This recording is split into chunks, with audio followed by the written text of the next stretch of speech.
ऐसा क्या है प्रशांत किशोर में कि नरेंद्र मोदी से जुड़ते हैं तो उनके सबसे करीब हो जाते हैं, और इतने करीब हो जाते हैं कि जो बेहद करीब लोग हैं वो असुरक्षित महसूस करने लगते हैं।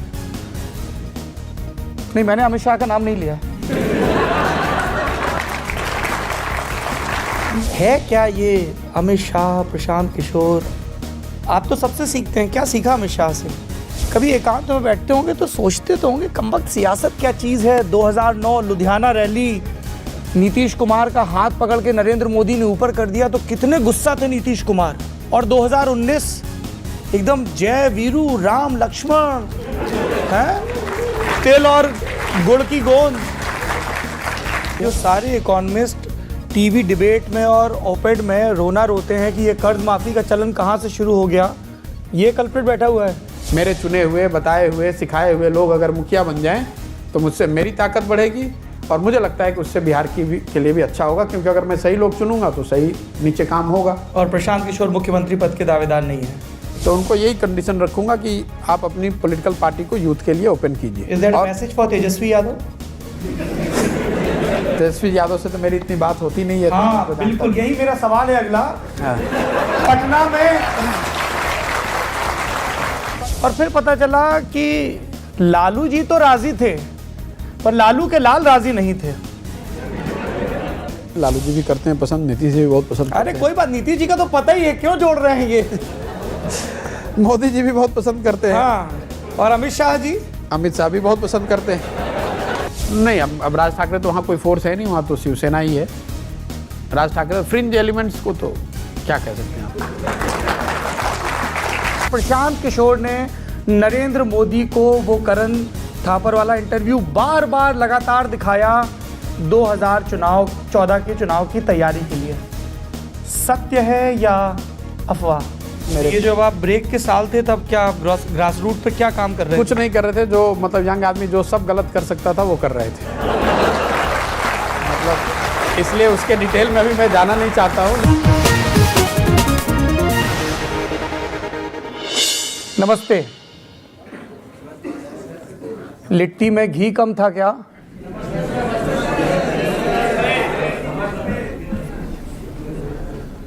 मैं थोड़ा नर्वस हूँ क्योंकि पहली मर्तबा बिहार आया हूँ, पर फिर आप लोगों के खिले हुए चेहरे देखे और ऊर्जा से भरे प्रशांत किशोर से मिला तो मुझे लगा कि सब ठीक हो ही जाएगा। शुरू करें सर? बिल्कुल sir. At your disposal. Thank you, very kind of you. Interview कर रहे हैं तो इंटरव्यू से ही शुरू करते हैं। एक ललन टॉप की सीरीज है नेताजी घेरे में। एक इंटरव्यू का जिक्र पब्लिक डोमेन में बहुत होता है, आपके मित्र का इंटरव्यू जो अचानक खत्म हो गया था, एक डायलॉग के साथ, जो जब हिंदुस्तान की तारीख लिखी जाएगी और उस तारीख को अगर संवादों के चैप्टर्स में बांटा जाएगा तो शायद एक चैप्टर भी हो दोस्ती बनी रहे। करण थापर की पिछले दिनों किताब आई और उस किताब में सोर्सेस के हवाले से, टू बी वेरी प्रिसाइज पवन के हवाले से ये जिक्र हुआ कि प्रशांत किशोर ने नरेंद्र मोदी को वो करण थापर वाला इंटरव्यू बार बार लगातार दिखाया 2014 के चुनाव की तैयारी के लिए। सत्य है या अफवाह? सत्य तो बिल्कुल ही नहीं है।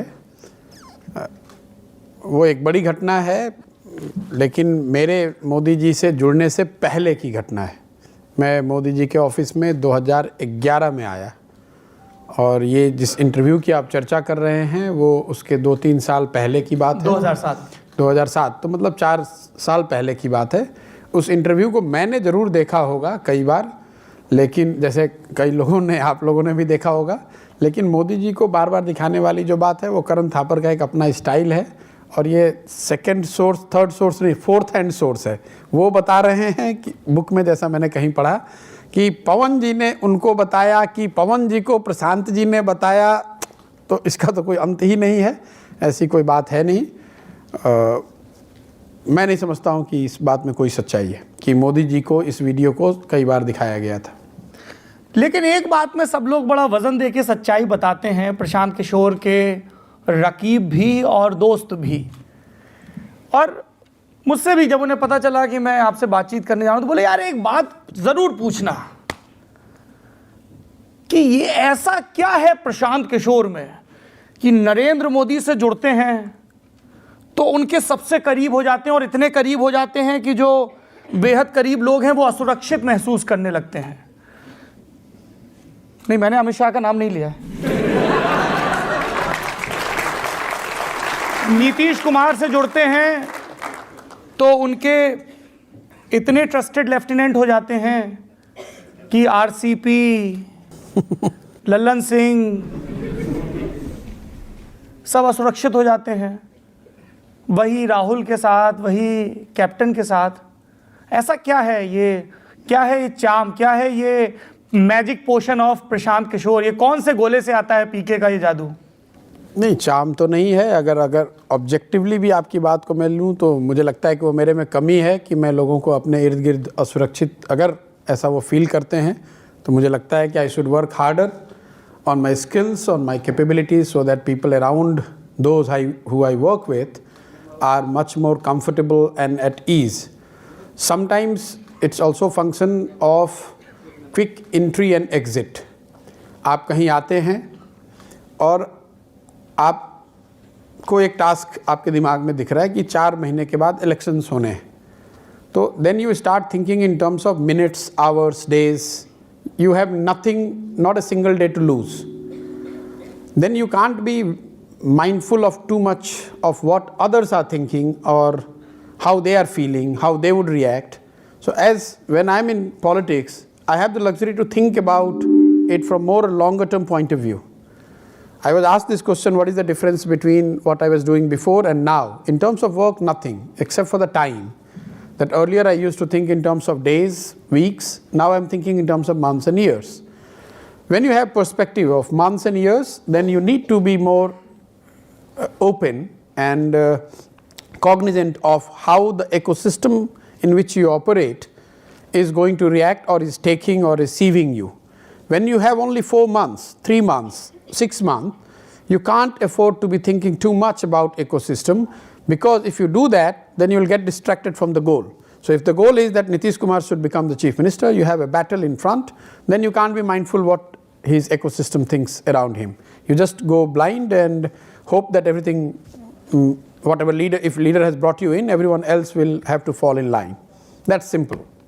Is that a message from Prashant Kishore? Fall in line or fall out? Yes, if I am helping you in elections, what I used to do, which I have stopped doing, but not as a strategist because I don't like that word. If I'm helping you in elections, yes, that's the condition, that it's going to be like a war. You have to fall in line. If not, if you're not able to do it, then please don't have me, because it will be counterproductive. पर अब तो आप उस ecosystem का हिस्सा हैं। जी। तो अब तो कुछ दोस्तियां भी कायम करनी ही होंगी। नहीं, दोस्तियां तो आप, I am accused of having too many friends from all sides. From Mr. Modi to Rahul to Priyanka to, so I have many friends, but I was just giving you the context. When I'm working, if there's a task, if you're at war, you can't be making friends. You are just there to win the war. If you start getting into making friends, or then in my mind, that's not the best way to go about it. Prashant Kishor के साथ बातचीत करने में पहला लोभ तो ये आता है कि सारे हालिया पॉलिटिकल सिचुएशंस पे सवाल पूछ लिए जाएं, शायद ब्रेकिंग न्यूज़ मिल जाए। टीवी वाले ऐसा भी सोचते होंगे। अपन चूंकि ब्रेकिंग न्यूज़ के धंधे में नहीं है तो पढ़ते नहीं हैं। पर जब मैं प्रशांत किशोर के बारे में तैयारी कर रहा था इस बातचीत के बारे में, तो एक शाम में मुझे नज़र आया, आप जिस पार्टी में नंबर 2 हैं, मुझे नहीं पता how comfortable you are with that tag, आप जेडीयू के उपाध्यक्ष हैं। I'm extremely uncomfortable. I have been on record. I have clarified it कि ये this whole idea of being the Nitish successor or future or number 2, ये आपके mindset में है। मैं अभी 2-3 महीने पहले मैं पॉलिटिक्स में आया हूँ। मैं बिहार को थोड़ा समझता हूँ, लेकिन इतना भी नहीं कि मैं नंबर 2, नंबर 3 होने के का दावा करूँ। छोटा सा एक काम पार्टी ने दिया है, यूथ को मोटिवेट करने का, उनको समझाने का, उनको प्रेरित करने का, राजनीति में जोड़ने का वो काम कर रहे हैं। नंबर 2, नंबर 3 ये तो बिल्कुल ही गलत बात है। जो लोग पार्टी में पहले से हैं, सीनियर हैं, उनसे सीखने के लिए इतना कुछ है कि, और अभी नीतीश जी हैं तो बहुत लंबे समय तक बने रहें और बिहार का विकास करते रहें। नंबर 2 की जरूरत वैसे नहीं भी है। बिहार की सियासत में दूब बने रहने के अपने फायदे हैं, पूजा की थाली में वही धरी जाती है। Is it part of strategy? क्योंकि जो प्रकट दावेदार होते हैं सबसे पहले उन्हीं के खिलाफ साजिशें होती हैं। देखिए, मैं जो भी हूँ वो सामने ही हूँ, दिखता हूँ, छुप नहीं सकता हूँ। चाहे भीड़ में भी बैठा हूँ तो दिखता हूँ। वो अच्छाई भी है, मेरी ताकत भी है, वही मेरी कमजोरी भी है। तो छुप तो मैं सकता नहीं हूँ, लेकिन मैं आपको कह रहा हूँ कि ये ना प्रैक्टिकल है, ना फिजिबल है, ना डिज़ायरेबल है। कोई अभी, जैसे मेरे खुद के संदर्भ में ही नहीं, प्रियंका जी के लिए भी लोगों ने मेरे से पूछा है तो उस पर भी मैंने कहा कि चाहे जितना बड़ा नाम हो, पहले दिन पॉलिटिक्स में आप आए और दूसरे दिन से आपको प्रधानमंत्री, मुख्यमंत्री बता देना या पार्टी में नंबर 1, नंबर 2 बता देना, अगर आप बता भी देंगे तो उसका कोई रियल इम्पैक्ट होगा नहीं। वो तो आपको समय के साथ जब आप डिलीवर करेंगे, जनता चुनेगी। कोई राजतंत्र तो है नहीं भाई, नीतीश जी खुद चुन कर आएंगे, इसी की क्या गारंटी है? तो नंबर 2 होने से क्या फ़ायदा है? हाँ, तो एक ही है, पार्टी अगर जीत के आएगी तो जो लोग उससे जुड़े रहेंगे वो ऊपर रहेंगे। नीतीश के साथ एक और साम्य है, उनके पिताजी भी वैद्य थे जी, और आपके पिताजी भी डॉक्टर हैं जी, डॉक्टर श्रीकांत पांडे जी। हम लड़कों की ज़िंदगी में बाप की सीख का बड़ा असर होता है। क्या है पिताजी की वो सीखें? कोई वाकया बड़े होने के दौरान, कुछ ऐसा जो मुश्किल वक्त में, और नेताओं की ज़िंदगी में तो मुश्किल वक्त इफ़रात में आता है, हौसला देता हो? मैं जो भी हूँ वो मेरे माता पिता के कर्मों की वजह से हूँ। I believe in power of blessings. और मैं साधारण परिवार से हूँ, यहाँ बिहार के सरकारी स्कूल से पढ़ाई करके शुरू किया हूँ, और मैं ऐसा समझता हूँ कि जो कुछ भी बन पाया हूँ थोड़ा मोड़ा, वो मेरे पेरेंट्स के ब्लेसिंग्स का ही नतीजा है। पिताजी ने तो बहुत सारी चीज़ें सिखाई हैं।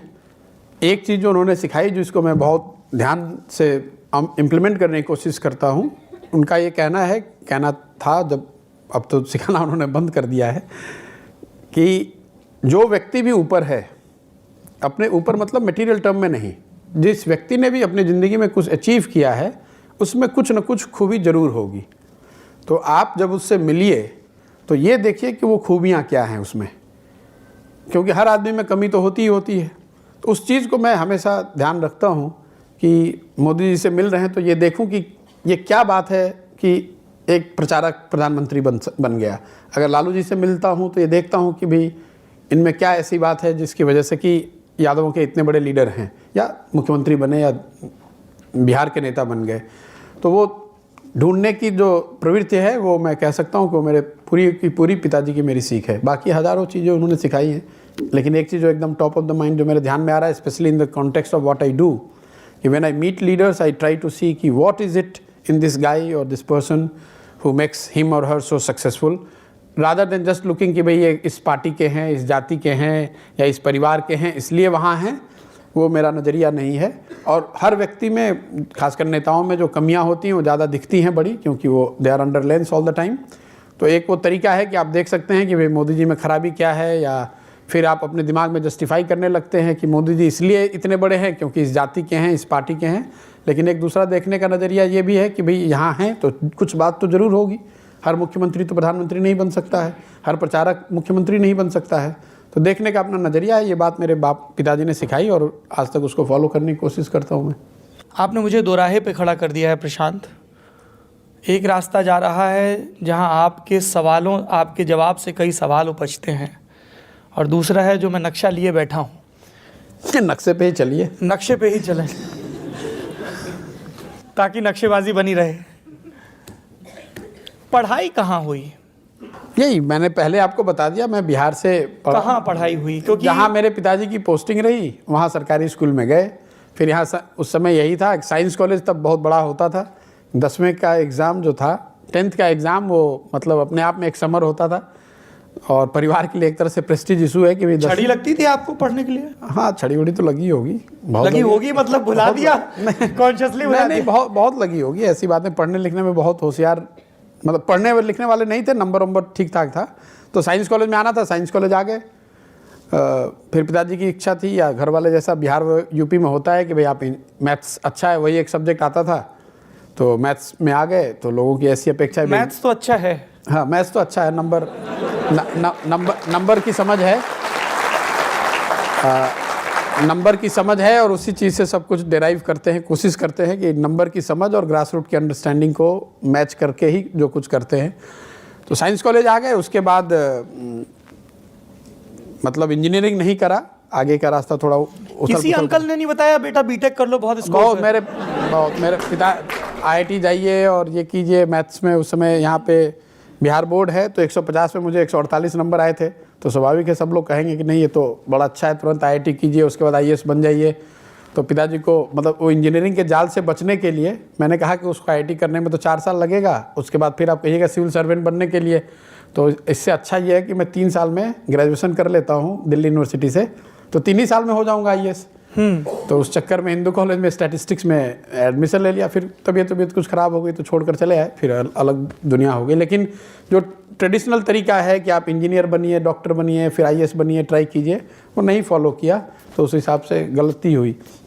बाद में पब्लिक हेल्थ में चले गए। फिर ग्रेजुएशन यहीं बिहार से? नहीं, ग्रेजुएशन यहाँ से नहीं किया, लखनऊ में थे। फिर उसके बाद हैदराबाद चले गए, फिर US चले गए, वो अलग कहानी है। तो कोई इसमें कोई बहुत ऐसी बात नहीं है शेयर करने वाली। पब्लिक हेल्थ की पढ़ाई की बड़ी दिलचस्पी है। नहीं, मैं मतलब वो कोई रूटीन फॉलो नहीं किया है मैंने। हर दूसरे साल पढ़ाई छोड़ दी, 12वीं के बाद 3 साल पढ़ाई छोड़ दी, ग्रेजुएशन के बाद 2 साल पढ़ाई छोड़ दी। पिताजी मेरे धरने पे, अनशन पे बैठ जाते थे कि अब अगर वापस नहीं जाओगे इस साल तो अब नहीं छोड़ूंगा, मतलब अब खाना ही छोड़ दूंगा। तो वो परेशानी वाला दौर रहा है मेरे। ये जब आप ब्रेक के साल थे तब क्या आप ग्रास रूट पे क्या काम कर रहे थे? कुछ नहीं कर रहे थे, जो मतलब यंग आदमी जो सब गलत कर सकता था वो कर रहे थे। मतलब इसलिए उसके डिटेल में अभी मैं जाना नहीं चाहता हूँ, लेकिन मतलब 12वीं में आप समझिए अगर आपने पढ़ाई छोड़ दी है और आप डॉक्टर के लड़के हैं, जहाँ पढ़ाई ही एक चीज़ आती है और एक ही चीज़ लोगों को समझे कि भाई पढ़ लिख के आप नौकरी पाइए, शादी कीजिए, उस तरह की बात, तो परिवार के लिए तो बहुत परेशानी की वजह और सबब आप बन जाएंगे। मेरे साथ भी रही है। मेरे parents they had very patient with me. लेकिन ठीक है, वो अंदर मतलब एजुकेशन सिस्टम में जाने और आने का क्रम बना रहा। गिरते मरते पोस्ट ग्रेड कर लिया, फिर UN में चले गए, लकी रहे, वहाँ नौकरी मिल गई, तो फिर काम शुरू कर दिया। कोई उस समय यहाँ पे राबड़ी जी चीफ मिनिस्टर थी, तो मेरी पोस्टिंग हैदराबाद में हुई थी, और बिहार में कोई आने को तैयार नहीं था। पोलियो उस समय एक बड़ा प्रोग्राम चलता था, पोलियो इरेडिकेशन वाला, तो उस चक्कर में यहाँ भेज दिया। किसी ने पूछा भाई कोई बिहार जाने वाला है, तो मेरे लिए ठीक हुआ, तो मैं यहाँ आ गया। यहाँ पर 2 साल UN में काम किया, कुछ थोड़ा बहुत ठीक किया होगा तो इंडिया ऑफिस से लोगों ने बुला लिया कि भाई अब यहाँ कर रहे हो तो इंडिया आ जाओ। इंडिया कंट्री ऑफिस चले गए, तो वहाँ पे रहे 2 साल, फिर वहाँ से US चले गए। फिर US गए तो ऐसा लगा कि ये तो ठीक नहीं है, मतलब हेडक्वार्टर में मज़ा नहीं आ रहा है, तो फिर मैंने उनसे कहा कि भाई कोई फील्ड पोस्टिंग दे दीजिए। तो मेरे साथ जो यहाँ इंडिया में काम करे हुए एक इटालियन सज्जन थे, उन्होंने ऐसे मिल गए US में ऑफिस में, UN ऑफिस में ही। उस समय वो चाड में थे, साउथ वेस्ट सेंट्रल अफ्रीका है, ज़्यादातर लोगों को जानकारी नहीं होगी। तो वहाँ पे उन्होंने कहा कि वहाँ आ जाओ, तो कोई जाना नहीं चाहता था। तो मैंने कहा डिवीज़न हेड बना दोगे तो आऊँगा, नहीं तो वाई शुड आई कम। तो 4-5 महीने के बाद वहाँ से ऐसे ऑफ़र आ गया, तो I was lucky, I went there. उसके बाद फ्रेंच सीखी, क्योंकि वो फ्रेंकोफोन वर्ल्ड है।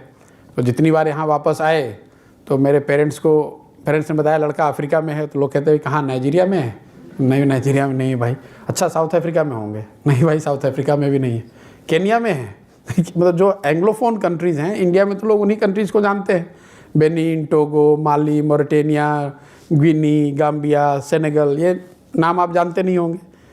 तो उस फील्ड में रहे, 3.5-4 साल रहे वहाँ पे, लगातार काम किया, वहाँ समझने की कोशिश करी। और वहीं बैठे बैठे एक दिन जब अब वहाँ टर्म पूरा हो गया था, जिनीवा शिफ्ट हो रहे थे, तो एक पेपर लिख दिया माल न्यूट्रिशन पे गुजरात को की शिकायत करते हुए। तो वहाँ से मोदी जी के संपर्क में आ गए। तो एक्चुअली कोई मोदी जी की क्रिटिसिज्म नहीं लिखी थी मैंने। I have written a paper about malnutrition in rich high growth states of India. तो उसमें 4 स्टेट्स का कंपैरिजन है malnutrition vis-a-vis economic indicators, Haryana, Gujarat, Maharashtra and Karnataka. And Gujarat was like at the bottom even among those 4 states. तो उनके office से phone आ गया 2011 में, इसलिए नहीं कि उनकी कोई माल न्यूट्रिशन में बहुत दिलचस्पी थी कि नहीं, वो एक अलग विषय है, इसलिए कि भाई कौन आदमी ऐसे बेवकूफ़ की तरह लिख रहा है, गुजरात की शिकायत कर रहा है. फिर उनसे धीरे धीरे संपर्क हुआ. To his credit he gave the option कि भाई आइए काम कीजिए, शिकायत क्यों कर रहे हैं. 1-1.5 साल तक बात करते रहे, क्योंकि नौकरी थी, परिवार है, उसको पालना पोसना है. घर वाले फिर वही धरना प्रदर्शन कि भाई ये नौकरी वोकरी छोड़ के यूएन में डिप्लोमेट हो गए हो, अच्छी खासी सैलरी वैलरी मिल रही है, बड़े आदमी हो गए थे वहाँ पे, अरमानी खरीदना शुरू कर दिया था, तो बढ़िया सूट वूट पहनना, ब्रांड की समझ हो गई थी. तो फिर आदमी को लगता है भी वो सब छोड़ के यहाँ आके कैसे रहोगे, तो फिर वापस सरोजनी नगर में आने, सरोजनी नगर से खरीदने वाली प्रक्रिया चालू हो गई. तो खैर मोदी जी से बात हुई, 1 साल तक बात चलती रही, तो ये तय हुआ कि भाई मैं वो सब छोड़ देता हूँ, बाकी मैं बदले में आप मुझे हायरार्की का मौका हिस्सा नहीं बनाएंगे, I will work directly with you, and that is where the journey started.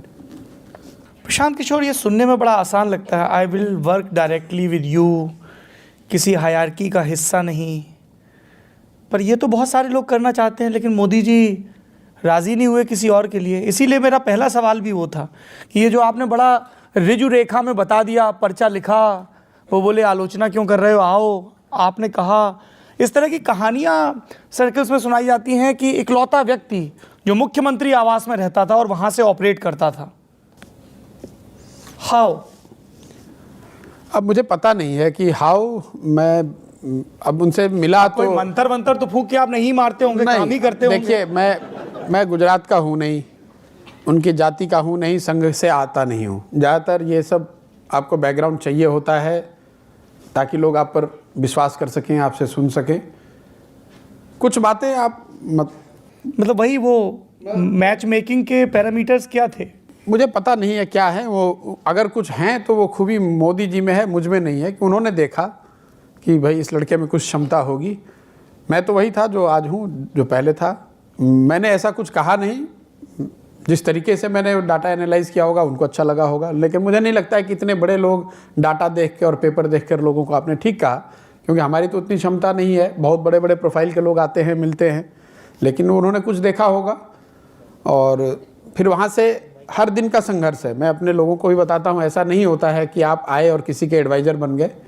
आप शुरू करते हैं तो आए माल न्यूट्रिशन पे काम करने, 3-4 महीने अभी तैयारी ही कर रहे थे, तो 4 महीने बाद उनको तुगलक एक पेपर है साउथ में, फेमस पेपर रहा है मोदी जी के, उसके एडिटर मोदी जी के बहुत प्रिय थे, चो रामास्वामी जी. तो चो रामास्वामी जी के इनवाइट पे मोदी जी अप्रैल 2011 में जा रहे थे बोलने. तो उनकी टीम थी 4 लोगों की, 5 लोगों की पहले से बहुत क्वालिफाइड टीम जो उनकी स्पीच लिखती थी. तो उन्होंने, उनके मन में कुछ आया होगा, बोला कि भाई मैं यूएन में भी स्पीच लिखता था अपने सीनियर्स का, ऑफिस हेड्स वगैरह का. तो उन्होंने कहा कि चूँकि अंग्रेजी में वो पूरी लिखी जानी है, तो प्रशांत किशोर को भी इसमें बैठाइए.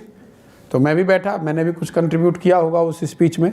तो एज इट टर्न आउट कि जो मैंने लिखा होगा उनको अच्छा लगा और उन्होंने बोला, उसको काफ़ी उनको अप्रिसिएशन मिला, तो उनके स्पीच लिखने वाली टीम का हिस्सा बन गए.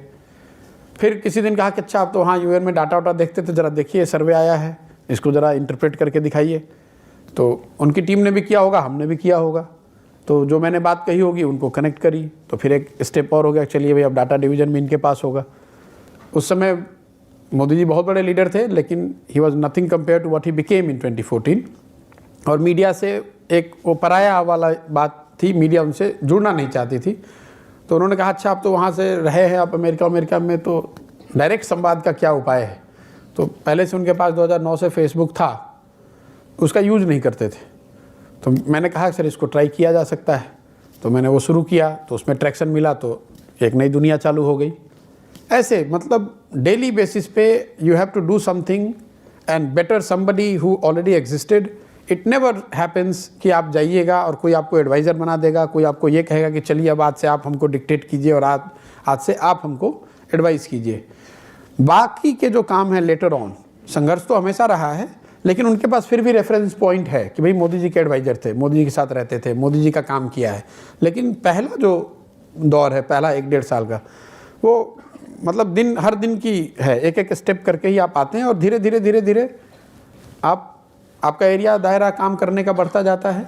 और जैसे जैसे आप डिलीवर करते हैं डेली बेसिस पे, तो आपकी सामने वाले की आप पे विश्वास सामने वाले का है वो बढ़ता जाता है। बढ़ा, खूब बढ़ा। 2014 के नतीजे आए 16 मई 2014। फिर क्या हुआ? कुछ नहीं हुआ, मतलब उनके साथ बैठ के रिजल्ट देखा, पेड़ा खाया बैठ के साथ में जब रिजल्ट आ रहा था, तो बाकी उसके बाद सब ठीक ही रहा।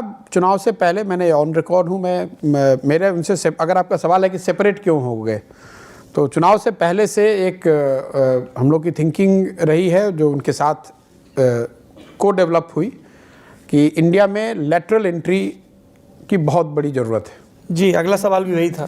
Thank you. हाँ, तो ये जो आप पढ़ते सुनते हैं अमित शाह कोई पोस्ट, ये वजह नहीं है। सेपरेशन की वजह ये है या रही उस समय कि एक संस्था हम लोग बनाना चाहते थे, और इसका ऑन रिकॉर्ड है क्योंकि we were doing with 2 world's leading agencies, Accenture and McKinsey, जिसमें कि एक संस्था ऐसी बनाई जाए जो प्राइम मिनिस्टर ऑफिस का आर्म हो, जो कि young people from outside government ecosystem would have come, worked and gone as and when they would have liked. It's like creating the parallel of what CAG and IPAC was in political campaigning. We wanted to create a similar thing in governance. उस पर उनकी approval भी थी, साथ में बनाया भी गया था, काफ़ी पैसे खर्च किए गए। मैंने अपने ज़िंदगी के 1 साल उसमें लगाए थे 2012 के आसपास। और ऐसी हम लोग की सोच थी कि CAG will seamlessly, if not the people, at least in terms of concept, will become part of governance. मई के बाद 1-2 महीने तो उनकी अपनी व्यस्तता बहुत, अब अगर आप प्राइम मिनिस्टर होते हैं तो आपके पास 1 लाख काम हो जाता है, तो साथ में ही थे, बातचीत होती ही रही। फिर उसको क्या करते हैं, इस कैबिनेट में लेते हैं, उस कैबिनेट में लेते हैं, लेकिन मुझे ऐसा लगा कि थोड़ा सा मतलब ये रेजिस्टेंस रहा कि 1-2 महीना थोड़ा समय दे दीजिए। और मैं बाय नेचर, मेरे में बहुत भारी दिक्कत है, मैं इम्पेशेंट आदमी हूँ। तो कहीं मुझे लगता है सितंबर अक्टूबर के महीने में मैंने उनको कहा होगा कि भाई मतलब आपने CAG बनाते समय तो पूछा नहीं, और वो उनकी गलती नहीं थी, क्योंकि जो आदमी अब पहली बार प्रधानमंत्री बना है वो तो ये सोचता है भाई पहले मैं अपने आप को स्थिर कर लूँ, समझ लूँ, इतना बड़ा तंत्र है, ये एक नई व्यवस्था आप खड़ी करने की बात कर रहे हैं। और मुझे था ऐसा कि नहीं, अब इसको तुरंत कीजिए। तो कहीं अक्टूबर नवंबर में मुझे ऐसा लगा कि अगर आप नहीं कर रहे हैं तो ठीक है, तब फिर मैं अपना रास्ता खुद ही मुझे देखना पड़ेगा। तो पहली बार मैं नीतीश जी से नवंबर में मिला, उससे पहले मैं नीतीश जी से कभी नहीं मिला हूँ। उस समय नीतीश जी मुख्यमंत्री नहीं थे, मांझी जी मुख्यमंत्री थे।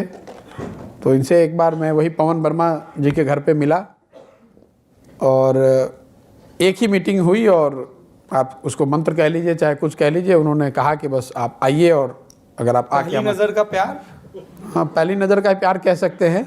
मोदी जी के साथ भी पहली नज़र का, I back my instinct, I am intuitive person, और मुझे लगता है कि अब इस आदमी के साथ काम कर सकता हूँ तो कर सकता हूँ। फिर ज़्यादा नरेंद्र मोदी ने रोका नहीं, प्रशांत पेड़ा खा लो, बैठ के बात करते नहीं रोका, इसलिए कि मैं नवंबर में नीतीश जी से मिला। अगर आप मेरा डेट देखिएगा, 2 June 2015 is when I came to Bihar.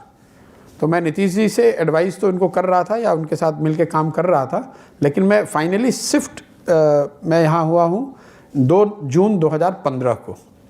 तो 6 महीने का फेज है जिसमें कि उनसे बातचीत चलती रही, लेकिन मुझे लगता है कि उनकी भी थी कि भी ठीक है, जाके इनको ट्राई करना चाहते हो। वो मेरा स्वभाव जानते हैं, मैं उनका स्वभाव जानता हूँ, वो भी मेरा स्वभाव जानते हैं, और it is all credit to him.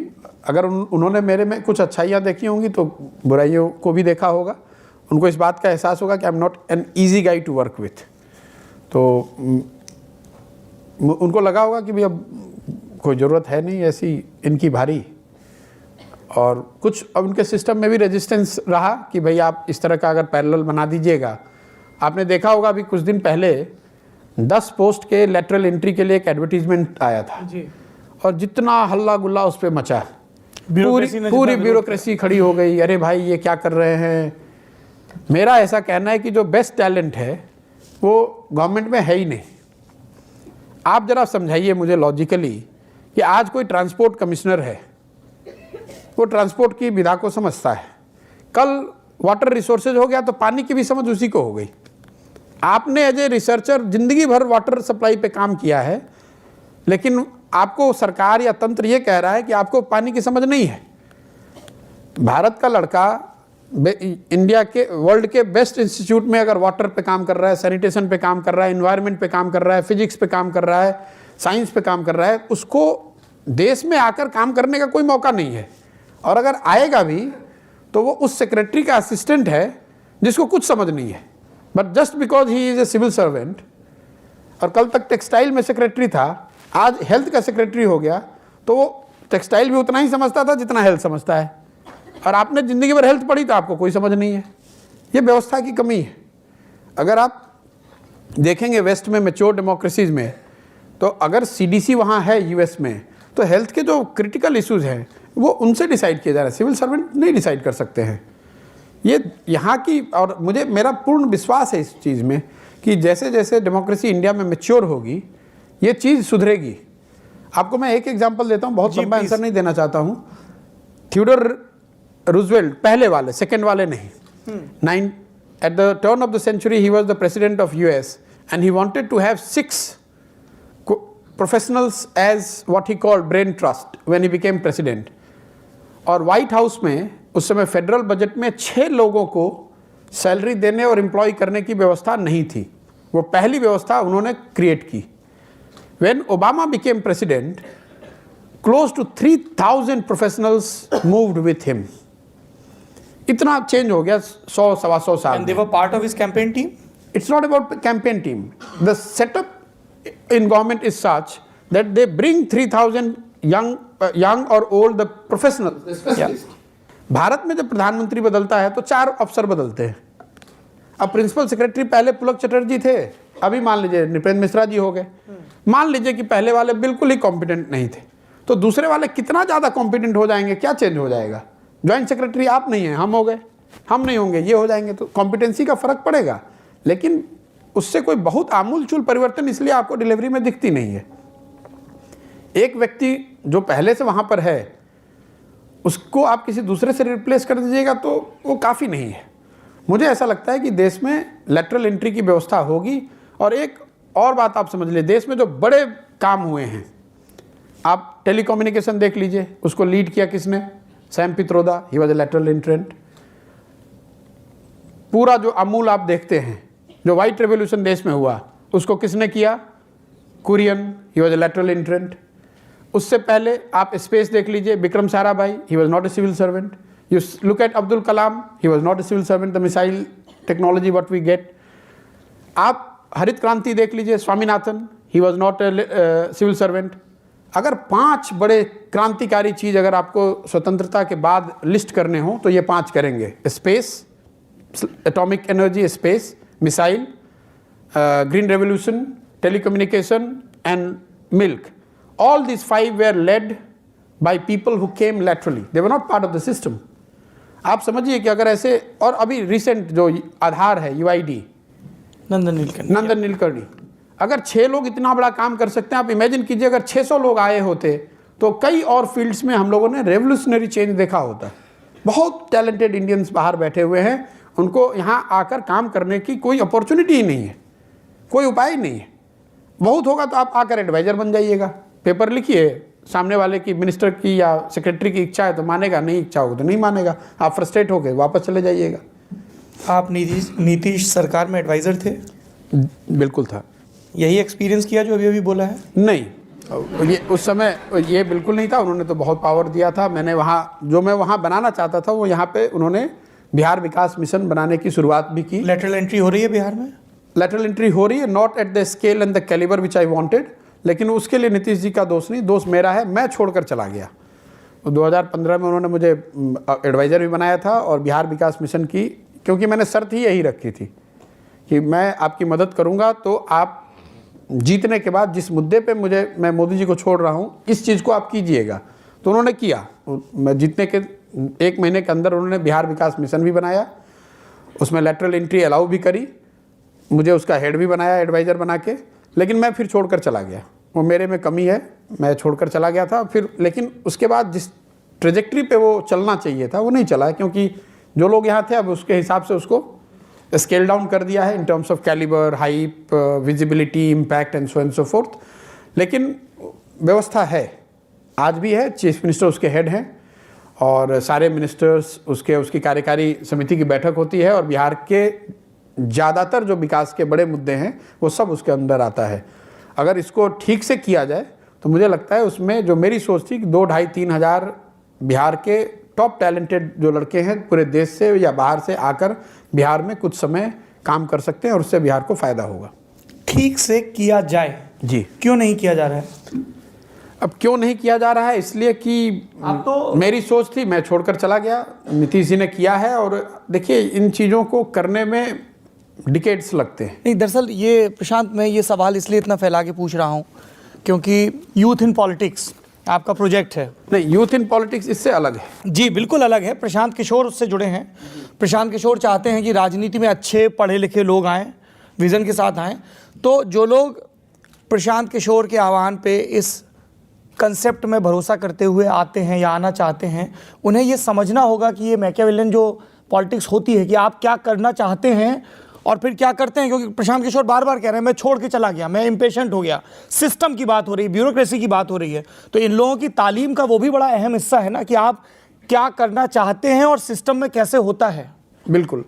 जो मेरा पहला था, जो मैं इससे पहले करता था, वो ये था कि CAG और IPAC के अगर आप रिटन विजन स्टेटमेंट पढ़ेंगे तो उसमें ये लिखा था, creating a platform for youth who wants to become the part of political ecosystem without necessarily joining a political party. अगर आपको CAG या IPAC जैसी संस्थाओं में, जिन्होंने कि बड़े पैमाने पे ये कैंपेन्स करे हैं या आज भी लोग कर रहे हैं, उसमें ये प्री रिक्विजिट था कि आपको पॉलिटिक्स में नहीं रहना है। फिर मेरा अपना एक्सपीरियंस 4-5 साल का ये रहा कि आप चाहे जितना एडवाइस कर लें, जो आपका बात जीतने के बाद माने या ना माने, क्योंकि मेरे पास एग्जाम्पल दोनों ही था। मोदी जी ने टेम्पररी तो उस समय बात नहीं मानी, नीतीश जी ने मानी, लेकिन दोनों ही स्थिति में मैं वो अचीव नहीं कर पाया जो मैं चाहता हूँ आइडियली। तो फिर मैंने सोचा कि मुझे खुद ही करके देखना चाहिए। अगर मैं वहाँ खुद रहूँगा तो मैं इसको खुद करूँगा जिस तरीके से मैं करना चाहता हूँ, इसलिए पॉलिटिक्स ज्वाइन किया। जब पॉलिटिक्स ज्वाइन किया है तो उसमें एक ये प्रयास वही है कि यूथ को जोड़ा जाए। यूथ को क्यों जोड़ा जाए? क्योंकि आपको हमको ये पता नहीं चलता है, लेकिन धीरे धीरे जो पॉलिटिकल स्पेस है वो सामान्य परिवार के बच्चों के लिए क्लोज होता जा रहा है। मैं अभी आने से पहले कुछ प्रोफेसर से मिल रहा था, उनको मैं इंटरेस्टिंग एक डाटा मैं शेयर करना चाहता हूँ आपसे। 1952 की जो लोकसभा थी उसमें 40 साल से कम के MP उनकी संख्या 26% थी। आज की जो लोकसभा है उसमें 40 से कम का जो MP है उसकी संख्या है 7.6%, मतलब 1/3 हो गई। लेकिन ये कोई बहुत बड़ी भयावह डाटा नहीं है। उसमें रियल भयावह बात यह है कि 7.6% जो बिलो 40 MP हैं आज देश में, 67% of them are belonging to some political dynasty. मतलब 2% MP ही 40 से नीचे वाले ऐसे लोग हैं जो कि किसी पॉलिटिकल डायनेस्टी से या पॉलिटिकल परिवार से नाता रिश्ता नहीं रखते। दूसरा, पहले 3 लोकसभा में 52, 57 और 62, 70 से ज़्यादा एज वाले लोग MP करीब करीब नेग्लिजिबल थे, इन terms of percentage less than 1%। आज वो संख्या करीब करीब 17%। जो पॉलिटिक्स में आया अब वो छोड़ के जाना नहीं चाहता है, और 70-80 के बाद छोड़ता तब है जब रिले रेस की तरह अपना बैटन अपने लड़के को, भतीजे को, भाई को, बेटा को पास करता है। This to my mind is very very dangerous in medium to long run. If you do not let people from outside come and join politics, it will seriously compromise the talent, effectiveness of the system, and you will never get real meritorious people to become part of the political system. अब एक समस्या है, general perception बन गया है कि cast की वजह से, पैसे की वजह से या पॉलिटिकल सिस्टम में जो पैट्रोनेज है उसकी वजह से कोई नया आदमी ट्राई ही नहीं करना चाह रहा है कि हम पॉलिटिक्स में आएँ। तो मेरा ये प्रयास है कि यूथ इन पॉलिटिक्स के माध्यम से मैं लड़कों से मिलूं, उनको बताऊं अपने अनुभव के आधार पे कि भाई संभव है, आपके पास कास्ट हो ना हो, पैसा हो ना हो, आपके पास मसल पावर हो ना हो, आप पॉलिटिक्स में आ सकते हैं, सक्सेसफुल हो सकते हैं, इलेक्टोरल पॉलिटिक्स का हिस्सा बन सकते हैं।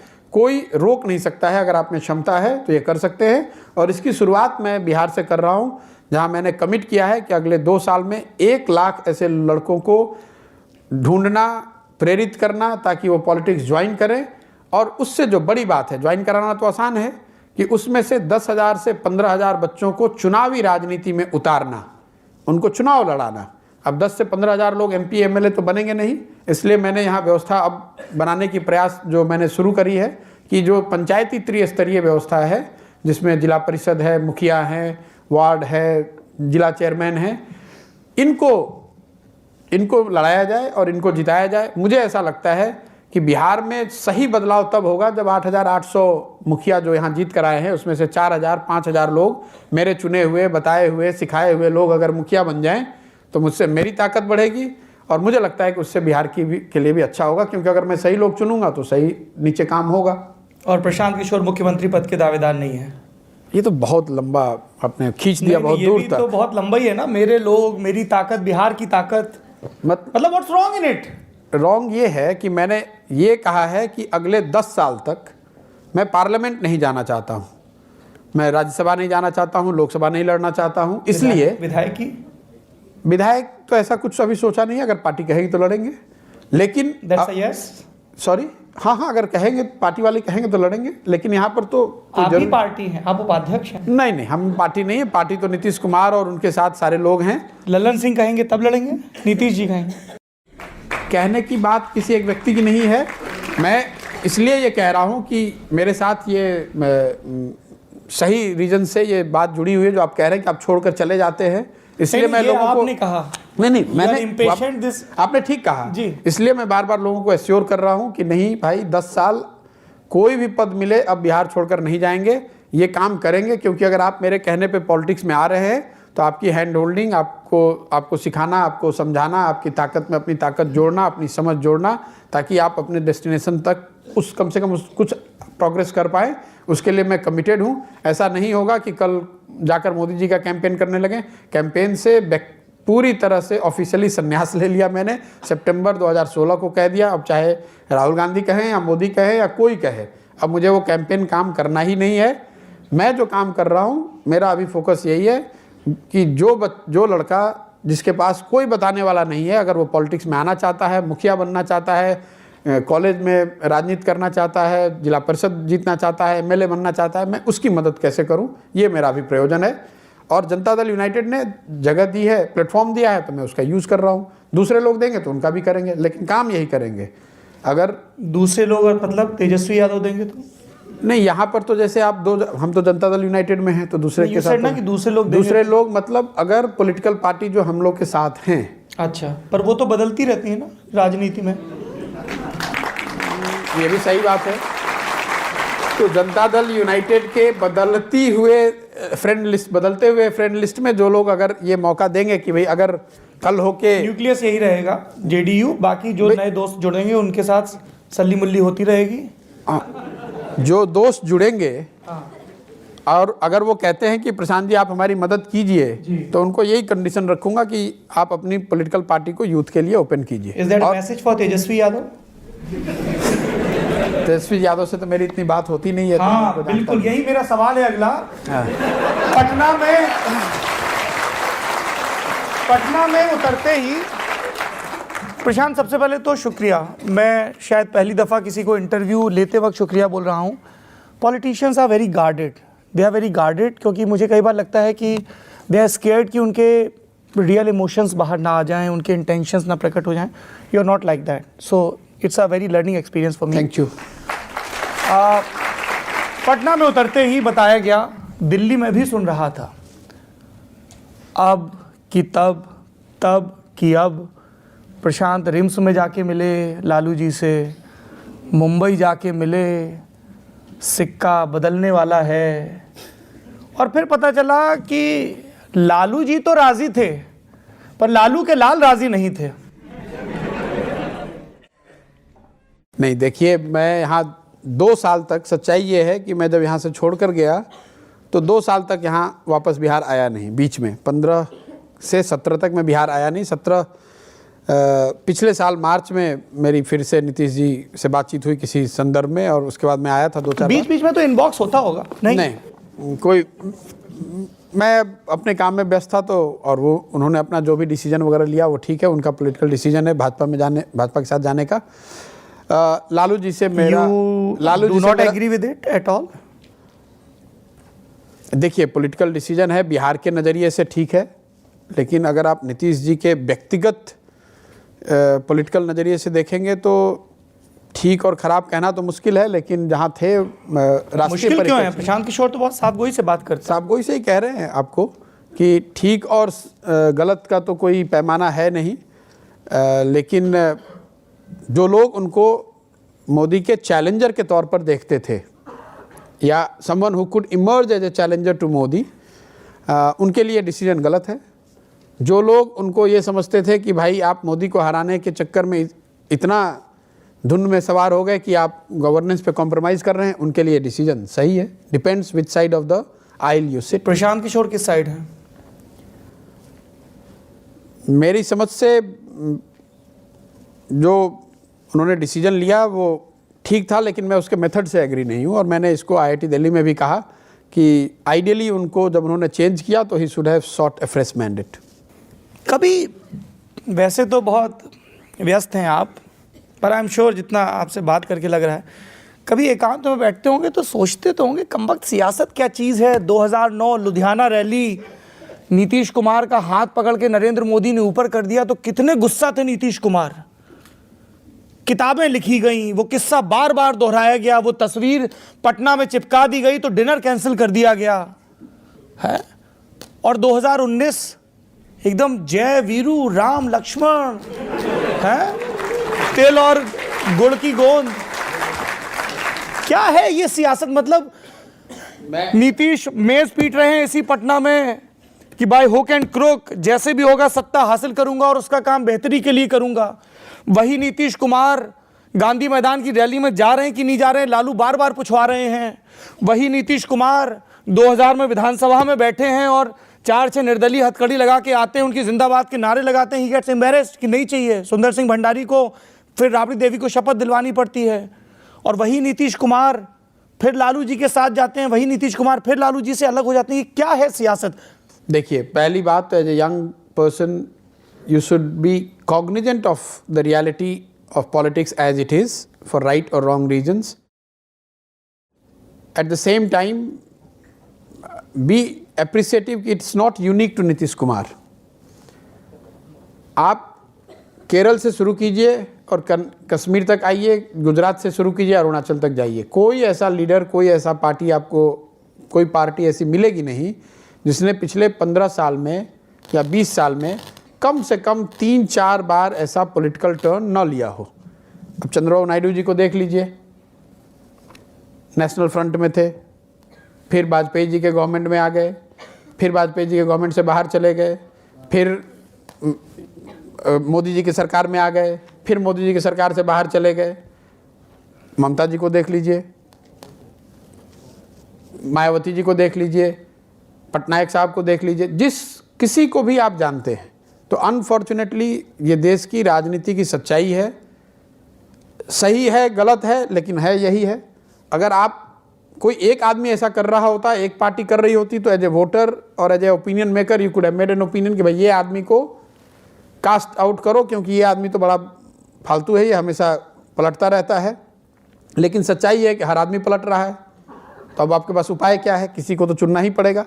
आप DMK को देख लीजिए, किसी पार्टी को, जिस पार्टी को भी आप जानते हैं, इंक्लूडिंग लालू जी की पार्टी। चूँकि आप पीछे गए तो आपको पता होगा 2000 जो पहली BP सिंह की सरकार बनी थी, तो उसमें लेफ्ट और लालू जी दोनों लोग की पार्टी सपोर्ट कर रही थी। BP सिंह की सरकार को सपोर्ट करने वाले एक और भाजपा, एक और लेफ्ट जी, रामो वामो, तो सारे रामो वामो थे ही। तो ये सच्चाई है। दूसरा, as a young person you should understand कि जितनी, इससे जो सीखने वाली बात है कि जितनी एनिमोसिटी आपको पब्लिकली दिखती है इतनी होती नहीं है। बिल्कुल, वो तो आपको दिखाने के लिए भी कई लोग मेज थपथपाते रहते हैं, और हम ज़रूरत से ज़्यादा एक्साइटेड हो जाते हैं। तो उतना एक्साइटेड होइए मत।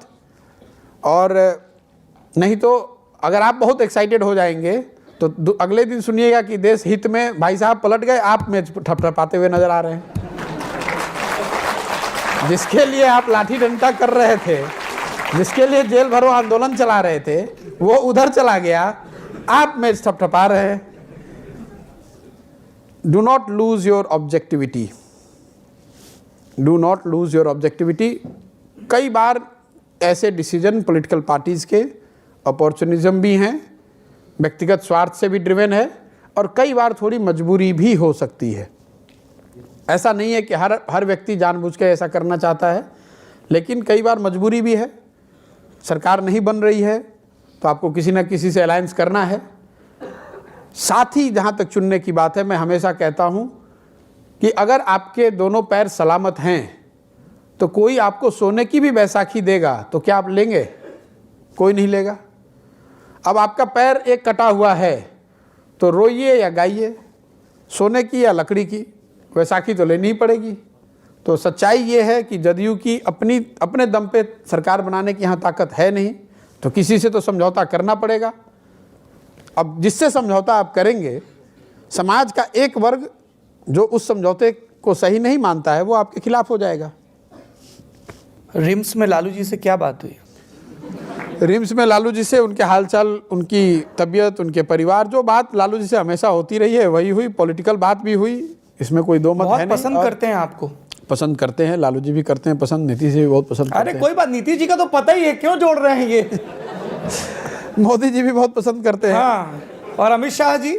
अमित शाह भी बहुत पसंद करते हैं। आपने सुना ही अभी नीतीश जी ने कहा कि भाई मतलब उसको जो मीडिया ने मिस इंटरप्रेट करके चलाया, लेकिन उन्होंने जो बात कही कि इनके आने के लिए तो अमित शाह फोन कर रहे थे, तो वो तो सुना तो ये भी कि नीतीश के उस बयान के बाद प्रशांत बहुत नाराज थे नीतीश से। नहीं, नाराज क्या थे, उन्होंने जो बात कही, उन्होंने कहा कि इनके पत्रकारों ने उनसे पूछा, पत्रकार महोदय ने पूछा कि भाई आप इनको कैसे है कि आप बाहर से लाकर नंबर 2 बना दिए, इनको उत्तराधिकारी घोषित कर दिए। तो एक तो उन्होंने उत्तराधिकारी वाली बात क्लियर करी कि भाई राजतंत्र है नहीं।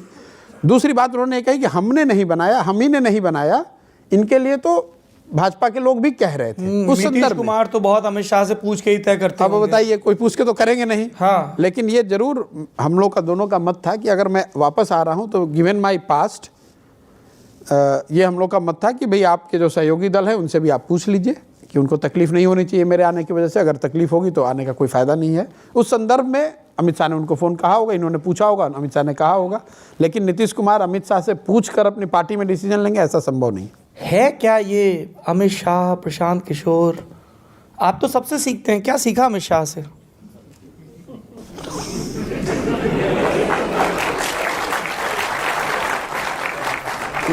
बहुत कर्मठ व्यक्ति हैं। बहुत लंबा मैंने उनके साथ काम नहीं किया है, लेकिन मैं समझता हूं कि ट्रेडिशनल चुनाव लड़ने का जो तरीका है उसको अमित शाह बहुत बेहतर समझते हैं, और कार्यकर्ताओं की और पार्टी के संगठनात्मक चीज़ों की समझ उनकी जो है वो बहुतेरे नेता जिनसे मैं मिला हूं उनसे उनकी बेहतर। और चुनाव की समझ, वही मैं कह रहा हूं, चुनाव की समझ उनकी बहुत अच्छी है। लेकिन चुनाव, वो बिहार का डीएनए नहीं समझ पाए। वो ठीक है, चुनाव तो कभी आप कोई हार सकते हैं, जीत सकते हैं। मैं यूपी में चुनाव कर रहा था तो मुझे समझ में नहीं आई बात, लेकिन ये संभव है कई बार कि आपको समझ हो लेकिन आप जो करना चाहते हो आप उसको एग्जीक्यूट ना कर पाएँ, इसलिए भी हार जाएं। तो ये कहना कि अमित शाह को बिहार की समझ नहीं है वो ठीक नहीं है। ये भी बात हो सकती है कि आप सामने वाला आपसे भारी पड़ गया, और ये भी वजह हो सकती है कि आपकी समझ तो ठीक थी लेकिन आप उसको एग्जीक्यूट नहीं कर पाए।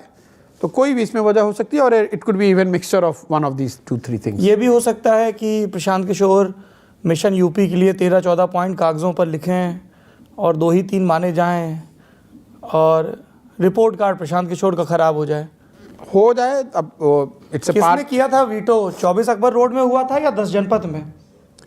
Mission UP 2017। भाई देखिए, मेरी जो रिकॉल जहाँ तक मेरी है, जो कि कमाल है। अब आप उसमें कुछ छोड़ दें तो बात और है, क्योंकि सियासत में है। नहीं, कमाल नहीं है, सियासत में नहीं। आपने पहले कहा, मैं ज़्यादा मतलब साफ गोई से ही ज़्यादातर बात करता हूँ, जो संभव है बोल पाना। उनसे देखिए, कांग्रेस से मैंने इसको अर्णव गोस्वामी जिनका बहुत बड़ा इसमें इंटरेस्ट है ये निकालने में कि भाई प्रियंका को किसने रोका सेंसेशनलाइज करने के लिए, तो उन्होंने मुझे इंटरव्यू पे पूरा ग्रिल किया इस क्वेश्चन को लेकर। ओहो। मैंने उनको बताया भी कि भाई देखो ऐसा है कि मेरा कांग्रेस से कोई लेना देना नहीं था। बिहार जीतने के बाद राहुल जी से यहाँ वो शपथ ग्रहण में आए थे तो उनसे बातचीत हुई, उन्होंने कहा कि आइए हमारी मदद हम लोग साथ में काम कर सकते हैं। उसके बाद असम और 3 राज्यों में चुनाव हुए थे अप्रैल 2016 में, उसमें कहीं हम लोगों ने कोई काम नहीं किया। तो मैं तो यहाँ खुश था अपना जो बिहार विकास मिशन बनाना और चलाना। आपके पुराने साथी जरूर काम कर रहे थे दूसरी पार्टी के लिए, रजत सेठी। रजत सेठी मेरे मित्र नहीं है, वो तो देखिए CAG और IPAC में अभी तक कुल 3000 से ज़्यादा बच्चों ने काम किया है, जिनको आपने मेंटर किया है। सबको व्यक्तिगत तो नहीं किया है लेकिन मेरे साथ काम किया है, तो आप कह सकते हैं। And I take great pride in this fact कि many of them are now independent. They may or may not be working with me, but what I take as a final takeaway from my 4-5 years of last 4-5 years is that there is a greater realization on part of politicians that professionals could do some help. Yes. So today, as if you look around, there are more than 20,000 individuals who are working with political ecosystem without joining any party, and they are not necessarily working with Prashant Kishore, but because there is a greater realization कि भाई जो काम PK ने किया या मोदी जी के team ने किया उस तरह का काम कोई लड़का कर सकता है, तो मुखिया से लेकर प्रधानमंत्री तक हर आदमी ऐसे लड़कों को ढूंढ रहा है। तो ऐसे लड़के काम करते हैं तो उससे फ़ायदा है, एक नया डोमेन शुरू हो गया, लड़कों की भागीदारी बढ़ गई पॉलिटिक्स में। And boys played well in Assam. हाँ, लेकिन रजत सेट्टी कभी CAG का हिस्सा नहीं था। Rajat Sethi, to the best of my recall, I think he is married to someone who worked with me, Subhrastha. Your recall is right. He is married to Subhrastha. Yes, so she used to work with me during Bihar elections. No, even in CAG. She was with me since CAG days. Then she came and worked with me in Bihar, and after this she went. और रजत सेठी जो मुझे बताया पता जो मुझे है कि वो राम माधव जी से जुड़े रहे हैं पहले, और चूँकि दोनों लोगों की शादी हुई है और वहाँ पे उन्होंने काम करा है। रजत सेठी का CAG से या IPAC से या मेरे से कोई सीधा सरोकार नहीं है। So you were telling me कि राहुल मिले रैली के मंच पे, उन्होंने कहा हमारी हेल्प रैली के मंच पे नहीं, वहाँ शपथ ग्रहण हुआ, उसके बाद हाई टी थी तो उसमें बात हुई, फिर उसके बाद वो संपर्क चलता रहा। तो हमने कहा कि भाई हम तो यहाँ पे ऑलरेडी लाल बत्ती मिल गई है। लाल बत्ती तो कभी नहीं ली, मेटाफर। हाँ, मेटाफोर आप कह सकते हैं। लाल बत्ती नहीं ली, सुरक्षा नहीं ली। आज भी आप मेरी गाड़ी देखिएगा तो मैं कांस्टेबल भी साथ में नहीं रखता हूँ। मैंने उनका वो ऑफ़र माना नहीं। फरवरी के महीने में उन्होंने फिर मेरे से एक चर्चा हुई थी, जो उन्होंने बताया कि यूपी अगर आप कर सकते हैं क्या। तो जब आप यंग होते हैं, थोड़ा सक्सेसफुल हो जाते हैं, तो थोड़ी हवा भी हो जाती है, तो आपको लगता है कि अब देश में सबसे बड़ा पॉलिटिकल चैलेंज, मैंने अपने लड़कों से बात करी होगी उस समय, तो सबने कहा कि अगर यूपी में कांग्रेस को जिता दिया तो इससे बड़ी कोई लड़ाई जीत नहीं होगी। तो फिर 2-3 महीने उसमें अब उस लालच में आ गए, फिर यहाँ से छोड़कर चले गए। जैसा मैंने आपको बताया, 3 महीने यूपी की खाक छानी, एक प्लान बनाया, और उस प्लान का ये हिस्सा था कि Priyanka Gandhi as a face, UP Congress की फेस बने। March 29, if I get it right, if I recall it right, 29 March 2016 को मैंने ये उनको प्रेजेंट किया होगा कि भाई इस तरह से अगर यूपी जीतना है तो ये काम करना पड़ेगा। That was 14 point program what you just mentioned. और मार्च से लेके जून तक, क्योंकि उसमें कई रेडिकल बातें थी कांग्रेस के स्टैंडर्ड से, जैसे ये प्रियंका को फेस बनाना एंड सोनिया जी को कैंपेन लॉन्च करना, जिसमें सोनिया जी सीधे वाराणसी से शुरुआत करें। जो रोड शो हुआ, पहला मॉड्यूल ही वही था कि मैं कैंपेन ही लॉन्च करूंगा, जिसमें सोनिया जी जाके सीधे मोदी जी को चैलेंज करें वाराणसी से। तो उस तरह की 14 मॉड्यूल, मतलब इस तरह के हर चीज़ को एक मॉड्यूल मानते हैं हम लोग। चाय पे चर्चा नहीं, चाय पे चर्चा जैसे एक मॉड्यूल हुआ जी, तो एक रोड शो मतलब एक मॉड्यूल है, या 70 रोड शो एक मॉड्यूल है मेरे लिए। तो 14 तरह के अलग अलग कैंपेन, 3 महीने चर्चा हुई। जून में उन्होंने बात मानी, कैंपेन की शुरुआत हुई। उसका प्रमाण ये है कि सोनिया जी ने रोड शो किया वाराणसी में, उसके बाद राहुल गांधी ने किसान यात्रा करी 30 दिन, देवरिया से लेकर दिल्ली तक। जैसे ये रेडिकल मूव था, मैंने उनको बताया कि आप दिल्ली नहीं जा सकते हैं, आप एक बार जब बस पे बैठिए देवरिया में, तो जब तक दिल्ली नहीं पहुंचिएगा तब तक यूपी में ही रहना है। क्योंकि उस समय एक वो छवि थी कि आते जाते रहते हैं, सीरियस पॉलिटिशियन नहीं है। बहुत लोगों को ये ध्यान में नहीं है कि यूपीए 2 के फार्म लोन, यूपीए 1 के फार्म लोन वेवर के बाद देवरिया यात्रा के बीच के जो 6 साल हैं, किसी ने फार्म लोन वेवर की बात नहीं कही है। ये हम लोगों ने कही बात, राहुल गांधी ने से कहलवाई कि फार्म लोन वेवर, वो पूरी यात्रा फार्म लोन वेवर के लिए, किसान का कर्जा माफ, बिजली बिल हाफ, ये स्लोगन था। उसका इम्पैक्ट ये हुआ कि जब भाजपा ने उसका काउंटर किया तो मोदी जी ने कहा कि ये तो कह रहे हैं माफ़ करेंगे, हमारी सरकार बनेगी तो हम पहले कैबिनेट में उसको अनाउंस करेंगे वहाँ। और तब से लगातार 2 साल से कर्ज माफ़ी की बात चल रही है हर जगह, कुछ सरकारों ने किया भी। जो सारे इकोनॉमिस्ट टीवी डिबेट में और ओपेड में रोना रोते हैं कि ये कर्ज माफ़ी का चलन कहाँ से शुरू हो गया, ये कल्प्रिट बैठा हुआ है। नहीं, मैं आपको ये बता रहा हूँ, कल्प्रिट की बात नहीं है। मैं आपको ये बता रहा हूँ कि as a young person, if you are associated with campaigns, how do you create impact beyond what media writes, कि आपने किसी को मुख्यमंत्री बनाया, हराया, चुनाव जीते, हारे। जैसे बिहार में 7 निश्चय जो आप सुन रहे हैं, ये मोदी जी ने 1,50,000 करोड़ का पैकेज आके यहाँ घोषित किया था, तो 7 दिन तक सन्नाटा रहा बिहार में हम लोग के कैंप में। ऐसा लगा कि अब तो चुनाव हार ही जाए, तो कैसे काउंटर करें, तो उसके काउंटर में ये 7 निश्चय बनाया गया। उस समय उसको लॉन्च किया गया, कोई घोषणा पत्र नहीं आया, 7 निश्चय पे ही चुनाव लड़ा गया। आज तक 7 निश्चय ही सरकार के कार्यक्रम का मेन कोर है। तो sometime you take great pride, people से what drives you to do this, this is what drives you to do this, कि बिहार में चाहे सरकार लालू जी के साथ हो या भाजपा के साथ हो, 7 निश्चय तो है ही। और वो उसको हम लोगों ने उसको बनाने में, उसके डिज़ाइन में कंट्रीब्यूट किया है। लेकिन ये तो सक्सेसफुल कैंपेन है। मैं आपको यूपी का एग्जांपल इसलिए दे रहा था कि एक हारे हुए कैंपेन में भी आप इतना बड़ा इम्पैक्ट क्रिएट कर सकते हैं। लोकतंत्र में इतनी ताकत है, क्योंकि अगर आपने नेता को मजबूर कर दिया कि ये प्रॉमिस करे, तो उससे जनता को फायदा है। अगर आपने ठीक प्रॉमिस कराया है तो उससे जनता को फायदा होगा। तो फिर मैं जो आपको बता रहा था कि देवरिया की यात्रा हुई, लेकिन उसके बाद जो 12 मॉड्यूल थे, तो कांग्रेस में कहीं ना कहीं ये बात हो गई कि अब तो बड़ी हवा बन गई है, तो इसको भंजा लिया जाए तुरंत। और उन्होंने भंजा लिया कि जिस अखिलेश यादव से आज 1 सीट नहीं मिल रही है, उसी अखिलेश यादव ने 110 सीट दिया कांग्रेस को। तो थोड़ी बहुत जो ग्रास रूट पे कांग्रेस की सुगबुगाहट शुरू हुई थी, उसको उन्होंने अलायंस करके इनकैश कर लिया, जो कि डिजास्ट्रस साबित हुआ लेटर ऑन। मेरी गलती ये है कि मैं उस डिसीजन में सहभागी नहीं होने के बावजूद मैंने अपना नाम हटाया नहीं। I agree to it. अब ये कहना कि भाई मुझे हट जाना चाहिए था, मैं उसके अपोज में हूँ, वो शायद ठीक नहीं होगा। तो इसलिए मुझे अपनी रिस्पॉन्सिबिलिटी लेनी चाहिए कि भाई जो अलायंस हुआ उसमें मैं भी सहभागी था, वो गलत डिसीजन था और हार का ठिकरा मेरे सर पे फोड़ा जाना चाहिए, इसमें कोई दिक्कत नहीं है। अखिलेश यादव भी यही कहते हैं, गलत डिसीजन था। भाई अखिलेश यादव बहुत बड़े नेता हैं, हम तो छोटे आदमी हैं, इसलिए हमने कहा कि हमारी जिम्मेवारी है, हम आपको एडवाइस कर रहे थे। इसलिए उसके बाद राहुल से मेरा आज भी व्यक्तिगत बहुत, फैमिली से बहुत अच्छा रिलेशन है।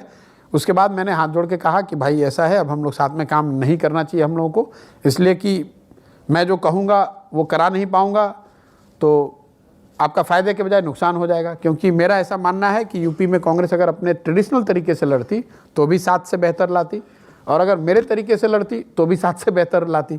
लेकिन ना उधर के रहे ना इधर के रहे, दोनों ओर से मिक्स मर्ज कर दिया तो बहुत हालत ख़राब होगी। मान लीजिए आपने कहा अच्छे ताल्लुक हैं, एक तो मेरे ख्याल से प्रशांत किशोर हिंदुस्तान के इकलौते आदमी होंगे जो ये दावा कर सकते हैं कि मेरे नरेंद्र मोदी और राहुल गांधी दोनों से बहुत अच्छे ताल्लुक। दोनों के घर में जा सकता हूं। कोई नहीं कहता और कह ही नहीं सकता कोई, ना कहे। अब जो सच्चाई है मैं आपको पता है, आप पत्रकार हैं, मान लीजिए राहुल आते हैं और पिंकी प्रॉमिस करते हैं कि प्रशांत अब की बार सब बात मानूंगा। नहीं, हम हमारे वो जो ताल्लुका, देखिए बात तो मान ली ना, एक तो मान ली प्रियंका आ गई। नहीं, आपने पूरे दिन कांग्रेस का कोई आदमी इतना फ्रीक्वेंटली नहीं दिखा, जो टीवी चैनल लगाओ प्रशांत किशोर बोल रहे हैं प्रियंका गांधी की आमद पर। वो इसलिए कि आप लोग ऐसा मानते हैं कि प्रशांत जी कह रहे थे, तो अब आप इस पर रिएक्शन दीजिए। तो मीडिया में समस्या ये है कि आप कोई मर गया तो आप माइक में बताइए आपको कैसा महसूस हो रहा है। तो अब भाई हम उस दिन मैं हैदराबाद में था, कहीं फील्ड में था, इतने फ़ोन कर रहे हैं कि भाई आई प्रियंका जी हैं, यूपी में आई हैं, मैं बिहार का राजनीति करता हूं और हैदराबाद में हूं, मेरा क्या लेना देना इससे? नहीं नहीं साहब, आपने ही कहा था, अब आपको कैसा महसूस हो रहा है, अब आप बताइए इस पर क्या होगा। अरे भाई, इसी संदर्भ में हाँ, बाकी ट्वीट मैंने खुद से ज़रूर किया है। मैंने उनके आने की बात को उनके आने के डिसीजन का स्वागत किया है, क्योंकि मेरा अपना बिलीफ उस समय था कि उनके आने से कांग्रेस को यूपी में कम से कम बहुत बड़ा फायदा हो सकता है लंबे समय में, 19 में के नज़रिए से नहीं। 19 में क्या होगा यूपी में जी? पता नहीं, लड़ाई तो भाजपा और महागठबंधन में ही दिख रही है वहाँ। मुझे इतनी समझ अब है नहीं, क्योंकि मैं तो उससे कटा हुआ हूँ। मैं टीवी में होता तो इसका ये निष्कर्ष निकालता कि प्रशांत किशोर ने कहा कि लड़ाई महागठबंधन में है, प्रियंका के आने से भी कांग्रेस के भविष्य पर 19 में कोई असर नहीं होगा। वो अभी आपको ऑन रिकॉर्ड कह देता हूँ, उसमें कोई दिक्कत नहीं है। दो की दो ही रहेंगी। देखिए, संख्या का तो कोई जो अनुमान लगाता है चुनाव में, no matter how smart the person is, no matter how good his or her methodology is, it is almost equivalent to calling a coin. What you can gauge is the direction. तो directionally तो ऐसा ही लगता है कि वहाँ लड़ाई भाजपा और महागठबंधन में है।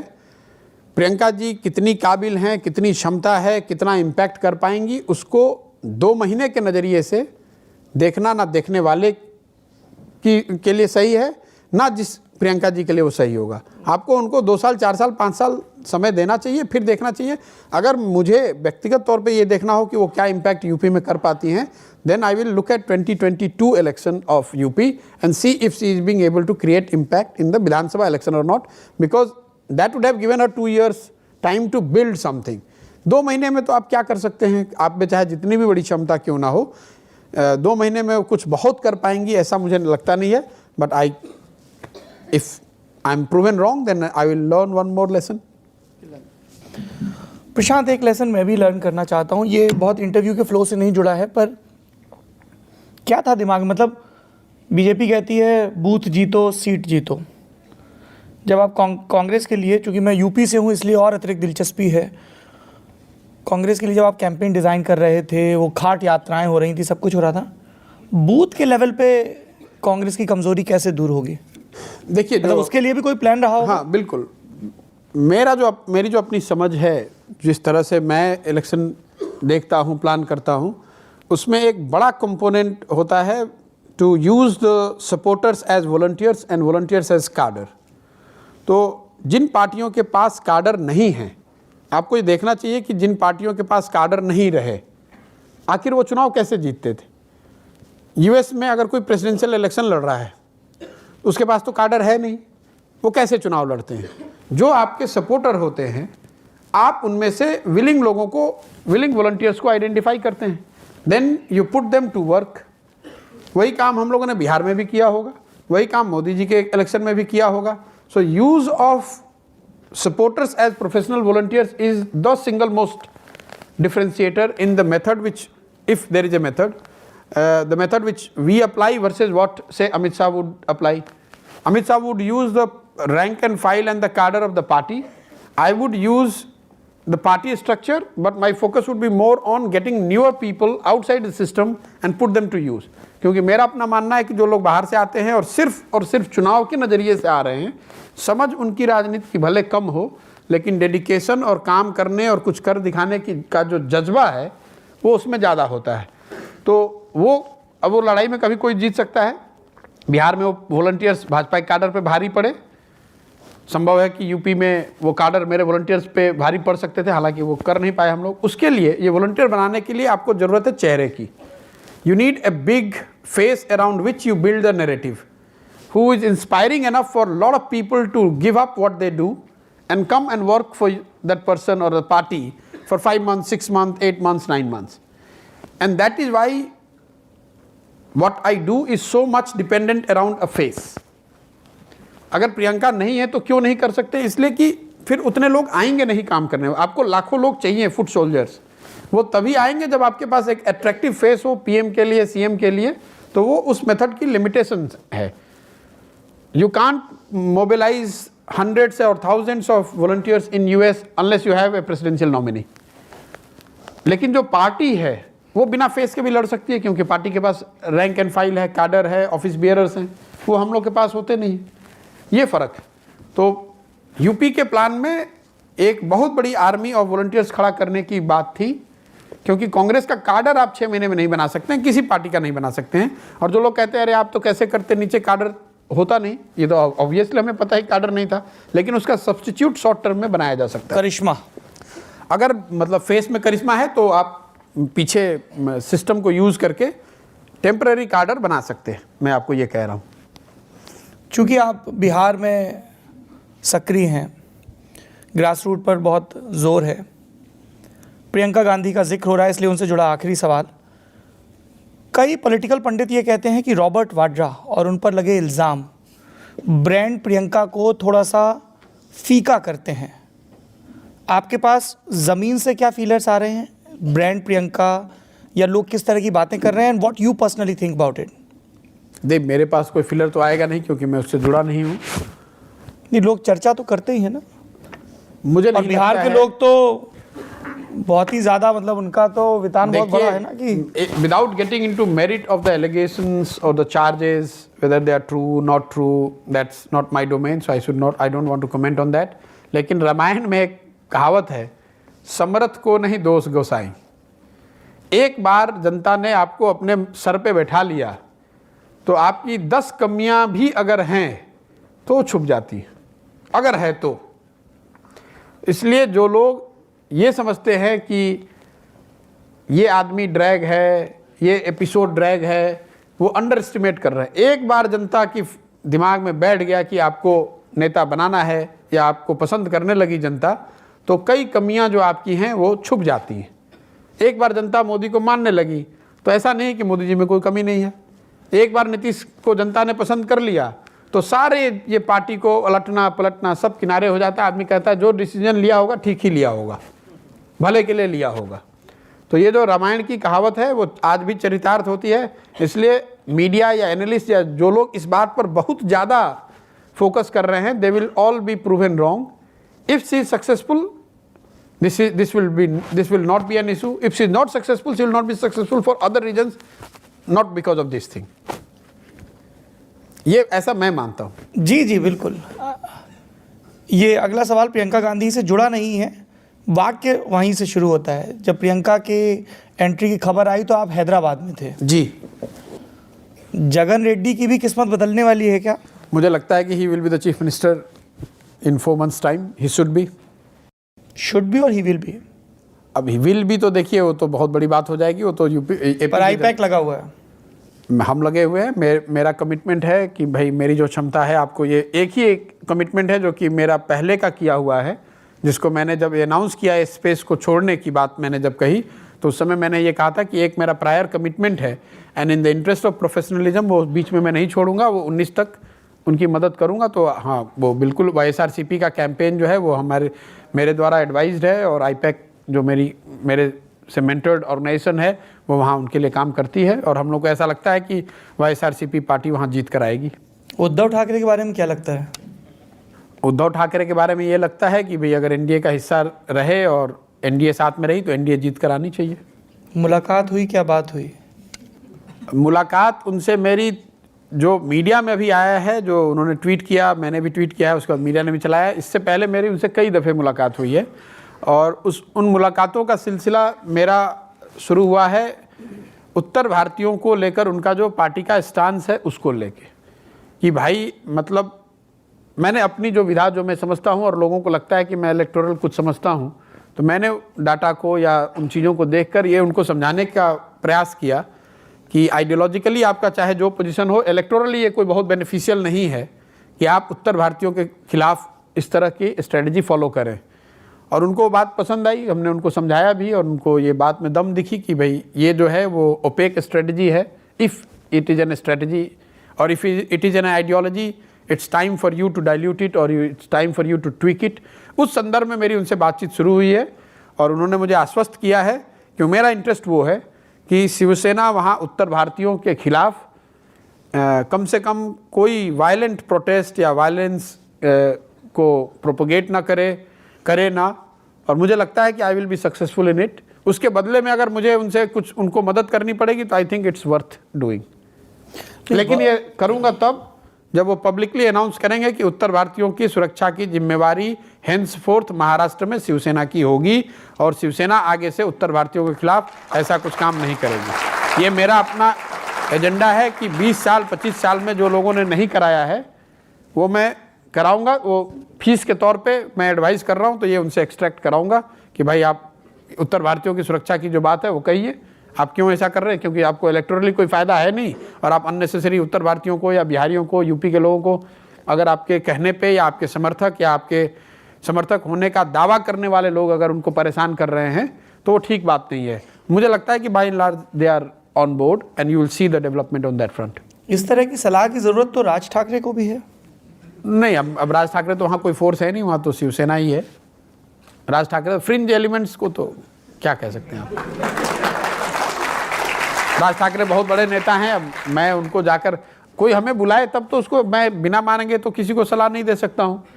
उन्होंने बुलाया होगा, बताया होगा कि भाई अगर हमें अपने आप को रीस्ट्रक्चर करना हो तो आप क्या सुझाव दे सकते हैं। तो उसमें एक सुझाव है कि भाई सुझाव पहला तो यही है कि आप इसको बंद कीजिए, ये ठीक नहीं है। अरविंद केजरीवाल ने भी कोई सुझाव मांगा? नहीं, इसका एक कंटेक्स्ट है।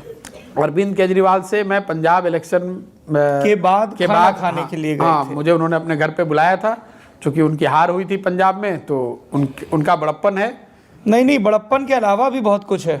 मैं बड़प्पन एक बयान भी है क्या कि अगर पंजाब में कांग्रेस को प्रशांत किशोर पर इतना ही भरोसा है तो कैप्टन अमरिंदर सिंह की जगह प्रशांत किशोर को ही क्यों नहीं मुख्यमंत्री बना देते। फिर ब्रैकेट में लिखा है कि ये ज़रूर लिखिएगा। जी, इकोनॉमिक टाइम्स को एक उन्होंने ये इसका परिप्रेक्ष्य है कि मैं बिहार में था और उस समय अमरिंदर सिंह का कैंपेन हमने शुरू नहीं किया था, लेकिन चर्चा मीडिया में जैसे पहले से चालू हो जाती है, जैसे अभी शिवसेना के लिए शुरू कर दी है लोगों ने। अच्छा, ऐसे भोलेपन से कह रहे हैं चर्चा शुरू हो जाती है, जैसे हम कुछ नहीं करते। नहीं, बस चर्चा शुरू हो जाती। चर्चा शुरू हो गई थी कि शायद करेंगे। अच्छा, तो अरविंद केजरीवाल उस समय पंजाब में ऐसी एक्सपेक्टेशन थी कि आम आदमी पार्टी उसको स्वीप करेगी और कांग्रेस तो थर्ड फोर्स है। तो अरविंद केजरीवाल ने मजाक उड़ाते हुए कहा कि अरे, उनसे पत्रकार ने पूछा कि भाई प्रशांत सुन रहे हैं कि प्रशांत किशोर आ रहे हैं वहाँ अमरिंदर सिंह की मदद करने के लिए। तो उन्होंने मजाक उड़ाते हुए ये बात कही कि अरे इतना ही भरोसा है प्रशांत किशोर पर तो उन्हीं को चीफ मिनिस्टर डिक्लेयर कर दे। और कहा ही नहीं, उसको पत्रकार को कहा कि इसको छापिएगा जरूर। तो जब मैंने पढ़ा तो मैंने कहा कि अब तो ये करना ही पड़ेगा। तो फिर यहाँ से पंजाब गए। ईगो पे आ गई बात। ईगो पर आ गई और कुछ ऐसा ठीक है। हाँ, लड़कों, अब हमारे जो टीम के लोग थे वो ऐसा, मैंने ये पहले भी इंटरव्यू में कहा है कि 2015 में 2 इलेक्शंस हुए थे जिसमें भाजपा की हार हुई थी। एक दिल्ली में अरविंद केजरीवाल ने हराया था और हम लोगों ने बिहार में हराया था। तो आपस में ये डिबेट हो रहा था कि भाई आम आदमी पार्टी वाले ज़्यादा बेहतर कैंपेनर है कि हम लोग, और आम आदमी पार्टी वाले कह रहे थे कि भाई अरे वहाँ तो आपने अमित शाह को हराया तो क्या हुआ, हम लोगों ने उनसे बड़ी हार यहाँ दिल्ली में कराई, हमसे लड़के दिखाइए तो बताइए। अब की आओ तो दिखाएंगे। तो इसलिए चले गए पंजाब। फिर खाने पे चले गए। अब गलती हो गई या गलती, यू कॉलिंग इट अ गलती? अब कोई वजह नहीं थी, मैं बिहार में रह सकता था। मतलब पंजाब जाने की मेरे पास कोई ऐसी वजह नहीं थी।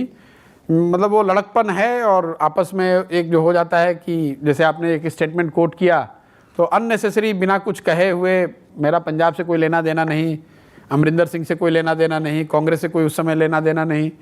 और यहाँ मैं बिहार में जो काम एक्चुअली मुझे करना चाहिए था, मुझे फोकस करके वो BVM को करना चाहिए था, लेकिन उस डिबेट में पढ़ के कि भाई कौन बेहतर इलेक्शनरिंग कर सकता है, उस चक्कर में वहाँ चले गए। एक बार जब चले गए तो एहसास हुआ कि यहाँ तो कांग्रेस की हालत बहुत ख़राब है।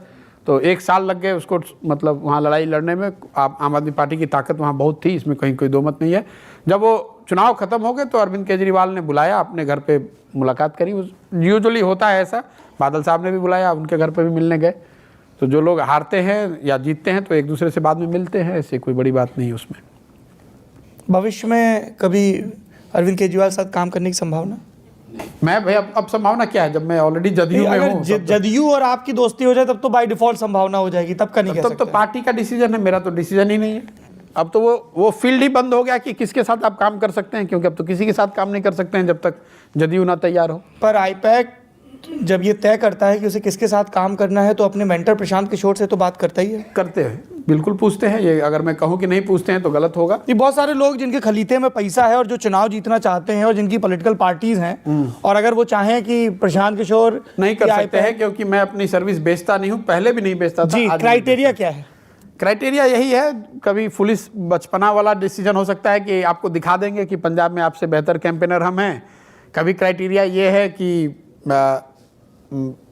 प्रियंका को मैं लॉन्च करूंगा और यूपी में सबसे बड़ी जीत मैं हासिल कर सकता हूं, वो यूपी का क्राइटेरिया था। नीतीश जी के साथ आके काम करने का क्राइटेरिया ये था कि भाई मोदी जी के साथ काम किया और मोदी जी की आर्मी ने नीतीश जी को बुरी तरह यहाँ उनकी पार्टी को हराया था। तो हम लोगों ने, वो मैथमेटिक्स में कहते हैं, theorem proved both way then right hands proved, कहते हैं ना। कुछ देखिए, जो मैथमेटिक्स के लड़के हैं वो हंस रहे हैं।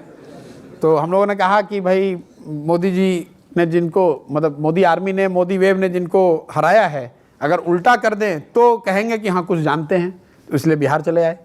तो सुपरफिशियल तो ये है, लेकिन सिर्फ इन्हीं बातों पे तो डिसीजन होता नहीं है, और कई फैक्टर्स होते हैं। कई फैक्टर्स क्या होते हैं? पॉलिटिकल वायबिलिटी है, आप बाइन कितना है, आप काम करने के लिए कितना इच्छुक हैं, आपकी टीम कितनी तैयार है काम करने के लिए। एक साल पहले मुझे तमिलनाडु में काम करने का मौका था, मेरे पास कोई काम करने के लिए तैयारी नहीं हो रहा था, क्योंकि तमिल बोलने वाले लड़के हमारे पास नहीं थे उस समय, और वो कल्चर अलग है, भोजन अलग है। केरला से कोई मुझे मिला, आप बैठे हैं केरला से, इसलिए मैं उनसे पूछ रहा था कि भाई आइए कीजिए। तो लोग तो मिलते रहते हैं, लेकिन आपकी क्षमता भी कितनी है। अब मेरे पास जितने लोग हैं उतने ही मैं कर सकता हूँ, जब करता था तो पूरे देश में तो आप कर नहीं सकते। तो कई बार ममता जी के साथ, मैं, आपने पेपर ऊपर में पढ़ा होगा, ममता जी के साथ मुझे काम करना था। वहाँ मैंने मतलब 2-4-5 दिन समय भी दिया था, 51 लोग भी मेरे गए थे। फिर लगा कि यार बंगाल बहुत बड़ा है, कौन करेगा, जब तक मतलब बंगाली स्पीकिंग लोगों को हायर करें, टीम बिल्ड करें, बहुत मेहनत है, तो नहीं किया, फिर छोड़कर चले आए। पर ये सारी जो सियासी दोस्तियां हैं, ये भविष्य की संभावनाओं के लिए अच्छी हैं। ठाकरे साहब, रेड्डी, ममता जी, बस ऐसी ही है संभावना, खाली ग्लैमरस दिखती है बाहर से आपको कि इनके साथ बैठते हैं, इनके साथ डिनर करते हैं, वो सब है, लेकिन धरातल पे उसका कोई बहुत महत्व नहीं है। आप अपने लिए कुछ अगर कंक्रीट चीज़ बना पाएंगे बिहार में तो ठीक है, नहीं तो बाकी तो दोस्ती यारी है। अब मिल सकते हैं, फ़ोन पे कोई बधाई दे सकता है, जाकर खाना खा सकते हैं आप। बच्चे का एडमिशन कराना है तो किसी को कह दीजिएगा तो हो जाएगा। वो छोटा मोटा बात है, छोटी मोटी बात है, लेकिन उसका कोई बहुत बड़ा लाइफ डिफाइनिंग बेनिफिट नहीं है। लेकिन अगर आप कुछ अपने लिए बड़ा कुछ क्रिएट कर लेते हैं तो ये ऐड ऑन हो सकता है, इसमें कहीं कोई दो मत नहीं है। Is it learning from brand Modi कि पहले अपना एक सॉलिड प्रोडक्ट कर लो जिसको सेल कर सकें, तो बिहार में कुछ ऐसा काम कर लें जो दिखा सकें कि भाई ये चीज़ें ऐसे हो सकती हैं, जैसे गुजरात मॉडल सेल किया गया था 2014 में? नहीं, मोदी जी ने जब ये किया तब तो बहुत बड़े आदमी थे, मतलब उन्होंने करीब, तो ये समझ में नहीं आता कि जब आप बहुत बड़े आदमी किसी को बताते हो तो तारीफ कर रहे हो कि तंज कस रहे हो? मैं बिल्कुल तारीफ कर रहा हूँ भाई। जो चीफ मिनिस्टर है और 30 साल का उनका कैरियर है जी, 15 साल एज ए RSS प्रचारक, फिर 15 साल ऑर्गेनाइजर के तौर पे बीजेपी में, और 12 साल चीफ मिनिस्टर, करीब करीब 40 साल के बाद गुजरात मॉडल, उसके ऊपर से गुजरात मॉडल, और फिर सारा प्रपंच कैंपेन का। तो लोगों को ऐसा लगता है कि अरे मोदी जी कल आए, कैंपेन हुआ, कल प्रधानमंत्री बन गए। ऐसी बात नहीं है। तो मैं तो अभी वो पहले शुरुआती दौर में हूँ, कुछ महीने हुए हैं, अभी 1 साल भी नहीं हुआ है, तो मेरे लिए उस तरह का एक्सटेंशन सोचना वो फुलिशनेस होगा।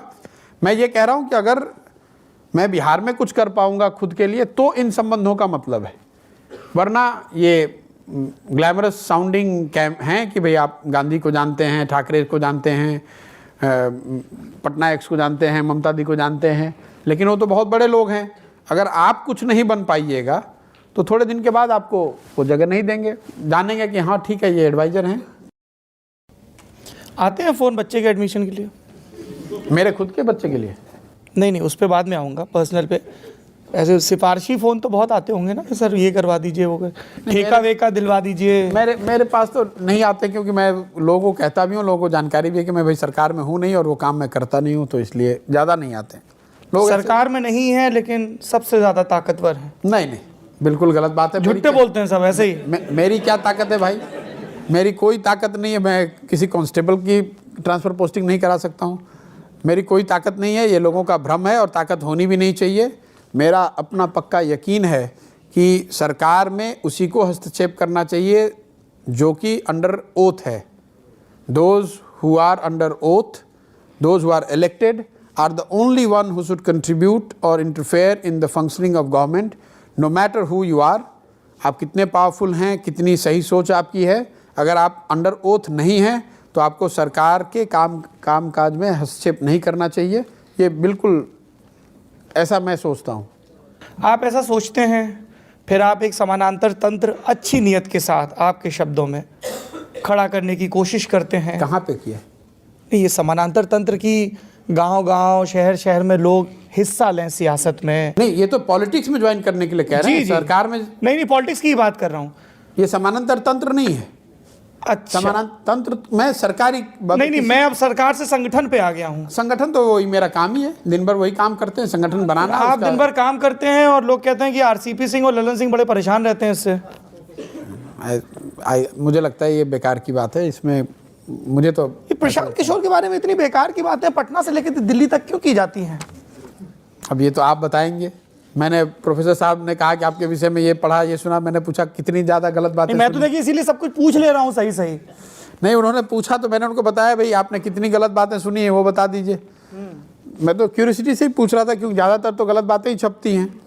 नहीं, मुझे नहीं लगता है कि कोई परेशान हो रहा है। अगर पार्टी की ताकत बढ़ रही है तो उनकी ताकत बढ़ रही है। आप जिन सज्जन का नाम ले रहे हैं, एक बिहार सरकार में मंत्री हैं और एक पार्लियामेंट में पार्टी के नेता हैं, तो अगर पार्टी की ताकत बढ़ेगी तो सबसे ज़्यादा बेनिफिट तो उन दोनों को ही पहले होना है, मेरे से पहले।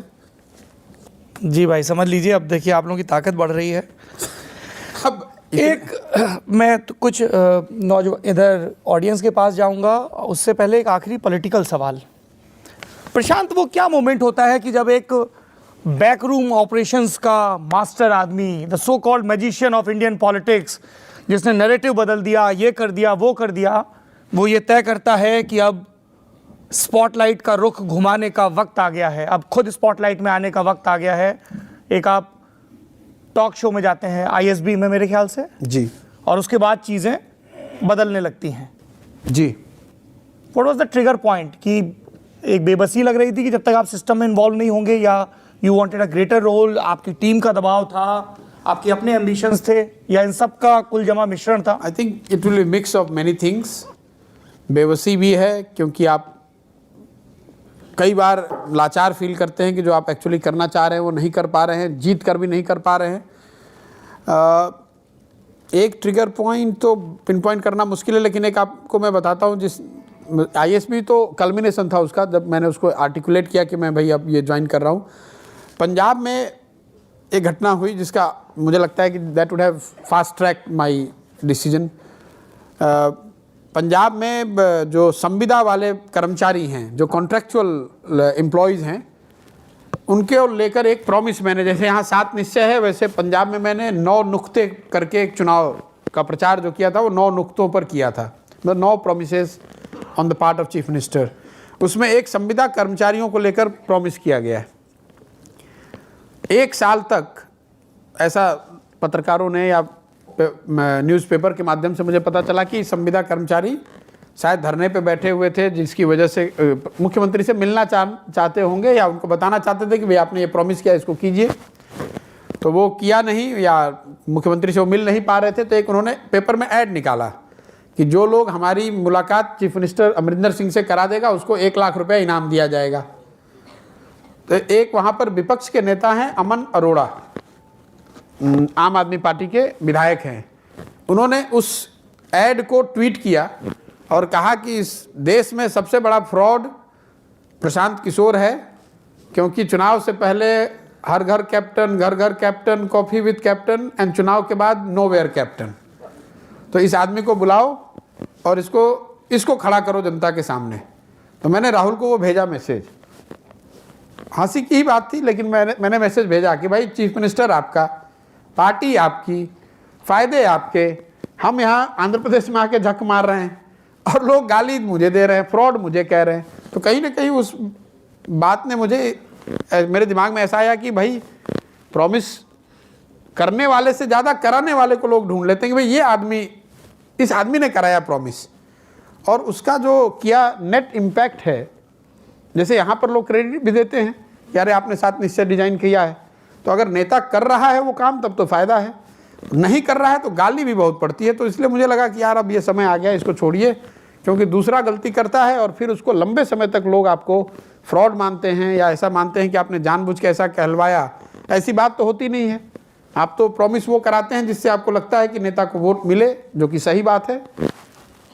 सही बात के लिए प्रॉमिस कीजिए और उसके आधार पर आपको वोट मिलेगा हम लोग की समझ से। लेकिन अगर आप आने के बाद इम्प्लीमेंट नहीं करते हैं तो ये मेरे लिए आई ओपनर था कि भाई जो वहाँ है उसको छोड़ के आप मुझे गाली दे रहे हैं, और कोई सामान्य आदमी नहीं दे रहा, लीडर ऑफ अपोजिशन दे रहा है। तो वो भी एक फैक्टर रहा होगा। बाकी जो अपनी सारी बातें कहीं वो बेबसी भी है, थोड़ी मजबूरी भी है, आगे का रास्ता आप कैसे खुले वो भी देखने की बात है कि भाई आप आखिर ये काम कब तक करते रहेंगे कि आज इसको जिताया, कल उसको जिताया, फिर उसको जिताया। कोई अंत तो होना चाहिए, और जब पैसे के लिए आप नहीं कर रहे हैं तो कोई बड़ा गोल तो होना चाहिए लाइफ में। तो वो गोल नीतीश कुमार की पार्टी में दिखा नहीं, वो गोल बिहार आने को लेके दिखा। मेरा ये कमिटमेंट है और मैं समझता हूँ कि अगले 10 साल में बिहार को टॉप 10 में आने की जुगत लगानी चाहिए, प्रयास होना चाहिए। बिहार में 14 साल में नीतीश के राज में बहुत डेवलपमेंट हुआ है, लेकिन ये भी सच्चाई है कि बिहार आज भी विकास के ज़्यादातर मानकों पर बॉटम 5 में ही है। उसकी एक वजह यह है कि खाई जो है पिछले 40 साल 50 साल से इतनी बड़ी हो गई है कि उसको पाटना इतना आसान नहीं है, इतना तुरंत नहीं किया जा सकता है। दूसरी वजह प्रैक्टिकल ये है कि जब आप बढ़ रहे हैं तो दूसरे राज्य तो बैठे नहीं हैं। अगर आप 10% की रफ्तार से बढ़ रहे हैं तो दूसरा शायद 8 या 7 या 6 से बढ़ रहा होगा। तो जो गैप पूरा होता है वो 4%, 3%, 2% ही होता है। इसलिए मुझे लगता है कि बिहार को अगले 10 साल में ये टारगेट करना चाहिए कि विकास के ज़्यादातर मानकों में हम टॉप 10 में कैसे आएँ, और उस एजेंडे को पूरा करने में नीतीश जी की या उनके सरकार की जो मदद आने वाले समय में मैं कर पाऊँ, उसके लिए यहाँ लौट कर आए हैं कि बिहार में अगर वो होगा तभी स्थिति बदलेगी। और 2019 का लोकसभा चुनाव छोटी मोटी बातें, ये तो चलता ही रहता है, जो राजनीतिक प्रक्रिया है। आपके लिए छोटी मोटी है, नरेंद्र मोदी की सांस रुक जाएगी आपके ये जवाब सुन के। नहीं, मैं तो उनका कोई कैंपेन करना, छोटी मोटी बात मतलब जो लोग नेता हैं राजनीति में हैं, चुनाव तो हर समय आता ही जाता रहता है, उसके वो कोई लाइफ डिफाइनिंग चीज तो है नहीं। पर नीतीश और भाजपा की दोस्ती के लिए तो काफी महत्वपूर्ण है, नहीं? मुझे नहीं ऐसा लगता है। इसका और दोस्ती से कोई लेना देना है नहीं। अगर खुदा ना खास्ता लोकसभा चुनाव में नतीजे मनमुआफिक नहीं आए तो चुनाव परिणाम जब आपके खिलाफ होते हैं तो उसका परिणाम आपको भुगतना पड़ेगा, कुर्सी छूट जाएगी। इसमें क्या है? अगर लोकतंत्र है, जनता आपको वोट देती है तो आप राजा बन जाते हैं, जनता वोट नहीं देगी तो कुर्सी छूट जाएगी। किसकी? जिसके खिलाफ वोट पड़ा उसके खिलाफ। अब भाई अगर प्रधानमंत्री का चुनाव हो रहा है और वोट भाजपा को या एनडीए गठबंधन को नहीं मिलेगा तो जो लोग आज सत्ता में उनकी कुर्सी छूट जाएगी। और बिहार में? बिहार का तो वोट 2020 में होगा, उसके पहले तक सरकार यही रहेगी, सुरक्षित, गठबंधन मजबूत? कोई वजह तो है नहीं सरकार नहीं रहने की। वजह तो सियासत में रोज पैदा होती हैं। अब जब पैदा होगी उसे में एनालाइज किया जाएगा। अभी संभावना एक खुला शब्द है। नहीं, अब जब जो चीज़ पैदा ही नहीं हुई उसको एनालाइज करने का क्या फ़ायदा है? अच्छा, कई लोगों ने कहा कि हम प्रशांत किशोर से सियासत के बारे में तो बहुत चीज़ें सीखते हैं, थोड़ा सा उनकी पर्सनल लाइफ के बारे में भी जानना चाहते हैं। Are you comfortable? मतलब पर्सनल लाइफ में जितनी बात हो बता सकते थे वो बता ही चुके हैं। थोड़ा सा सिक्योरिटी को लेके इशू रहता है और इंटरफेरेंस की, अब कोई घर पे टिकट लेने पहुंच जाए, इसके लिए मैं, अगर आप मेरे से पूछेंगे कि मैं रहता कहाँ हूँ, नहीं, मेरी फैमिली कहाँ रहती है, फोन नंबर और आपका पता। फोन नंबर तो पब्लिक में मालूम है जी। मतलब मेरा अपना मानना है कि मुझे सिक्योरिटी नहीं लेना चाहिए और मेरी जो फैमिली है उसको लाइमलाइट से अलग जीना चाहिए। इसलिए वो जहाँ रहते हैं, मेरा एक छोटा लड़का है, मेरी वाइफ हैं और परिवार में बाकी जैसे पिताजी हैं, माताजी का देहांत हो गया पिछले साल, और बाकी भाई बहन सब दिल्ली में रहते हैं। बिहार में अब कोई नहीं रहता है। यहाँ से जो अगर आप खबर सुनते पढ़ते हैं कि ये मेरी दादी हैं, नानी हैं, कोई है नहीं बिहार में, पिछले 10 साल से कोई नहीं है। अब तो बाबूजी भी दिल्ली रह रहे हैं? सब लोग दिल्ली रहते हैं। चलिए, मैंने देखी, इसीलिए हम नहीं, मतलब आप अगर आप उससे नहीं, ज़्यादा मैं बिल्कुल नहीं, बिल्कुल जानकारी नहीं, लेना चाहेंगे तो वो रेलेवेंट भी नहीं है। और बिल्कुल नहीं है, इसीलिए मैंने साफ मैं गोई ये से नहीं पूछ चाहता लिया। हूँ कि अब मेरे बेटे की ज़िंदगी अब शुरू हो जाए कि अब लोग उसको कोई कतई नहीं, फॉलो कतई कर रहा है कि कतई नहीं। वैसे भी ये Relevant ये नहीं है। मुल्क तैमूर से ही बहुत परेशान और हलकान है। और उसमें तैमूर की कोई गलती नहीं है, मीडिया की गलती है। हाँ, मतलब लोगों की अननेसेसरी क्यूरियोसिटी हो जाती है, फिर आपके यहाँ घर लोग पहुँचने लगते हैं। मेरे सिस्टर्स वगैरह जहाँ रहते हैं तो लोग पूछते भी हैं कि भाई ये सुना है, किसी किसी को खबर हो जाती है, आते जाते किसी ने देख लिया, तो वो लोग भी यही कहते हैं कि नहीं, यहाँ तो कोई नहीं रहता है, हम लोग नहीं जानते हैं। नहीं, ठीक भी है, More or क्योंकि ये less वही आपका रखते हैं। चुनाव है पर्सनल, ये पब्लिक लाइफ में आना उनका। मतलब उससे पूरी ज़िंदगी अब आपकी ख़राब हो जाती है कि अब लोग दिन भर आपको टिकट लेने वाले, पैरवी करने वाले आपके घर पहुँचने लगेंगे। अब जो आदमी 80 साल का है अब वो इस चक्कर में लगा हुआ है कि भाई कैसे इसको एंटरटेन करें, क्या खिलाएं, कहाँ बैठाएं, इसलिए वो नहीं चाहते हैं। और मीडिया का आजकल ऐसी परेशानी है लोगों के मुकाबले कि लोग पहुँच जाएंगे, अच्छा प्रशांत जी ने ये डिसीजन लिया, आपको कैसा लग रहा है, आपको कैसा महसूस हो रहा है, आप कैसा फील कर रहे हैं। अरे भाई, अब परिवार पे छोड़ दीजिए जो जैसा फील कर रहा है। कोई नहीं मिला तो हमारे गांव में, हाँ, हमारे गांव में जाकर ऐसे लोगों के, ये प्रशांत जी के दादी, नहीं बक्सर का तो मैं हूँ ही नहीं जी, मेरा गांव कुनार है सासाराम के पास। अच्छा, बक्सर में मेरे पिताजी बहुत लंबे समय हॉस्पिटल तक रहे, तो establish किया। इसलिए लोगों को ऐसे गलतफहमी हो जाती है जी, वहाँ पर ऐसे ऐसे महिलाओं को कि ये प्रशांत जी के दादी का सुनिए, इनका क्या लगता है। अब हम लोग खुद वहाँ कंचा कैसे खेलते थे बचपन में, ये सब पूछे जाने लगे। हाँ, तो घर पे आके मैंने पूछा भाई ये कौन महिला है, जरा देखिए। तो घर वाले भी ढूंढ ढांढ के गांव से नहीं पता पा रहे कि ये कौन दादी है जो क्लेम कर रहा है कि दादी है। तो इस तरह की बातें पर टीवी मीडिया वालों को पता चल जाता है कौन दादी। आप चले गए गांव में, किसी ने कहा कि हम ही दादी हैं। मतलब गांव देहात में तो है, अगल बगल वाले लोग दादी जो गोतिया उतिया होते हैं तो आपको अपना परिवार ही मानते हैं। खासकर अगर आप थोड़ा कुछ कोट अनकोट सक्सेसफुल दिखते हैं तो हर आदमी आपका रिश्तेदार बन जाता है। तो फिर आपके बिहाफ में वो बयान देता है कि मैं इनके साथ बैठता था, पलता था। अब जिसको मैं जानता ही नहीं हूँ, जो मेरे साथ कभी पला नहीं, कोई बड़ा नहीं, पढ़ा नहीं, वो भी बताता है कि इनके साथ पढ़ते थे, इनके साथ खेलते थे। बचपन से ही होनहार थे, नदी पार करके जाते थे, और ये कहानियां बचपन से ही बिल्कुल ब्लैक शिप थे, कभी कुछ अच्छा किया नहीं। मतलब हम लोग बाल प्रशांत किशोर की कहानियां नहीं पढ़ेंगे, बिल्कुल नहीं पढ़ेंगे सब उसमें उल्टा ही लिखा होगा। मेरी माताजी तो हमेशा ही कहती थी कि भाई तुम पढ़ लिख लो, वरना ये तुम्हारे, अभी तो हम लोग हैं, अदरवाइज तुम्हारे भाई बहन तुमसे बात नहीं करेंगे, और यू विल बी, मतलब no one in the family will look at you because you are not studying, you are not. जो बच्चों को जनरली पेरेंट्स बताते हैं भाई ध्यान से पढ़ो, एग्ज़ाम पास करो, ये सब बात। मैं ज़्यादा पढ़ाई लिखाई में ध्यान नहीं था मेरा, इसलिए सब नेगेटिव है, कुछ अच्छा कहने के लिए है नहीं। Are you into reading Prashant ji, are you into reading? वक्त मिलता है किताबें पढ़ने का? पढ़ते हैं। क्या पढ़ रहे हैं इन दिनों? आई डू अ सेक्शन, एक हमने ललन टॉप पे नई सीरीज हम लॉन्च करने वाले हैं। क्योंकि आपने इतनी सारी कॉन्फिडेंशियल बातें बताई, एक छोटा सा कॉन्फिडेंशियल एक हम लोग सीरीज लॉन्च कर रहे हैं, इट्स कॉल्ड पढ़ाकू विमान। तो लड़ाकू विमान बम गिराते हैं, पढ़ाकू विमान वो लोग होते हैं जो किताबें गिराते हैं, 2 दिन में पढ़ ली, 3 दिन में पढ़ ली। नहीं पढ़ सकते हैं। एंड टू एंड किताब पढ़ना तो मुश्किल है, क्योंकि इतना समय होता नहीं। और ज़्यादातर वही है कि आप किताब तभी लेते हैं जबकि आपको सोने की ज़रूरत होती है, तो आप किताब पढ़ते पढ़ते सो जाते हैं। अच्छा, लेकिन पढ़ते हैं, काफ़ी किताब है। और किताब सियासत में जिनकी दिलचस्पी है उनके लिए कोई किताब आप कुछ किताबें रिकमेंड करना चाहेंगे? read the parallel lives. It's a brilliant narration comparing the lives of Subhash Chandra Bose and Jawaharlal Nehru. छोटी सी किताब है, रुद्रांशु मुखर्जी ने लिखी है, जी। और बहुत अच्छी किताब है। अगर आप उसको पढ़ेंगे तो आपको एक कम से कम पता चलेगा कि why Gandhi would have opted for Nehru over Subhash Chandra Bose. Brilliant book.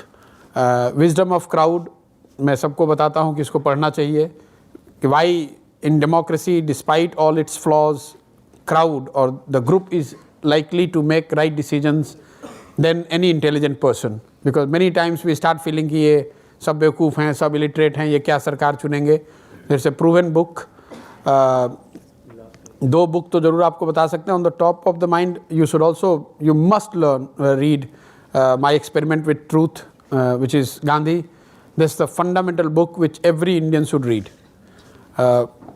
मुझे लगता है कि गांधी के विषय में एक लाइन में, बहुत छोटा मुंह बड़ी बात है, कि गांधी की कोई बात अगर आपको अच्छी नहीं लगती है तो ये समझिए कि आपने उस बात को समझने की अभी समझ डेवलप नहीं की है। उस आदमी ने जो कुछ भी कहा वो सही ही कहा होगा। मैं कम से कम ऐसा मानता हूँ, मेरा अपना एक्सपीरियंस है कि गांधी ने जो कहा, अगर आप उसको समझ नहीं पा रहे, अगर आप उसको गलत समझ रहे हैं या समझ रहे हैं कि यार ये आदमी ने क्या ये बेवकूफ़ी वाली बात कह दी, तो समझिए कि आपको वो समझ उस चीज़ को समझने की अभी डेवलप नहीं हुई है। मैं गांधी का बड़ा क्रिटिक था शुरू में, जब 8th 9th में पढ़ता था। मैं रेलवे स्टेशन पे मैंने गांधी जी का एक कोट पढ़ा, आपने भी देखा होगा, टिकटलेस कम्यूटिंग को रोकने के लिए गांधी का मंत्र, कि मैं अगर ब्रिटिश सरकार को एडवाइस कर पाता तो उनको कहता कि सिटीजन्स को ये अनाउंस कर दीजिए कि जब तक आप टिकट नहीं लेंगे तब तक ट्रेन नहीं चलेगी। तो मैं बरसों तक सोचता था कि क्या बेवकूफ़ी वाली बात है, मेरे जैसा आदमी तो टिकट लेगा नहीं तो कभी ट्रेन चलेगी नहीं। 17-18 बरस के बाद जब मैं पहली बार यूरोप गया तो मैंने देखा बस में लोग को चढ़ते हुए और लोग स्वैप कराते हैं, कोई वहाँ कंडक्टर होता नहीं है। तो उस क्षण में मुझे ऐसा लगा कि यार इमेजिन करो, उस आदमी ने इस चीज़ को 100 बरस पहले सोचा था कि अगर बस चलनी है तो आप आइए और खुद से अपना टिकट दिखाइए और कोई पूछता नहीं है, आप चढ़िए उतरिए। And that day and I tried to reread everything what I could have laid my hand on about Gandhi. और जो बात समझ में नहीं आती है तो मैं मान लेता हूँ कि मुझे लगता है कि मुझे अभी उस चीज़ को समझने की मेरी में क्षमता वो डेवलप नहीं हुई है।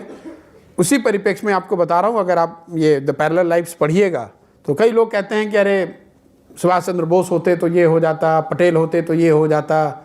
उस आदमी ने क्यों नेहरू को चुना, मैं कोई नेहरू का फ़ैन हूँ ऐसी बात नहीं है, लेकिन उसका एक रैशनल आपको समझ में आएगा।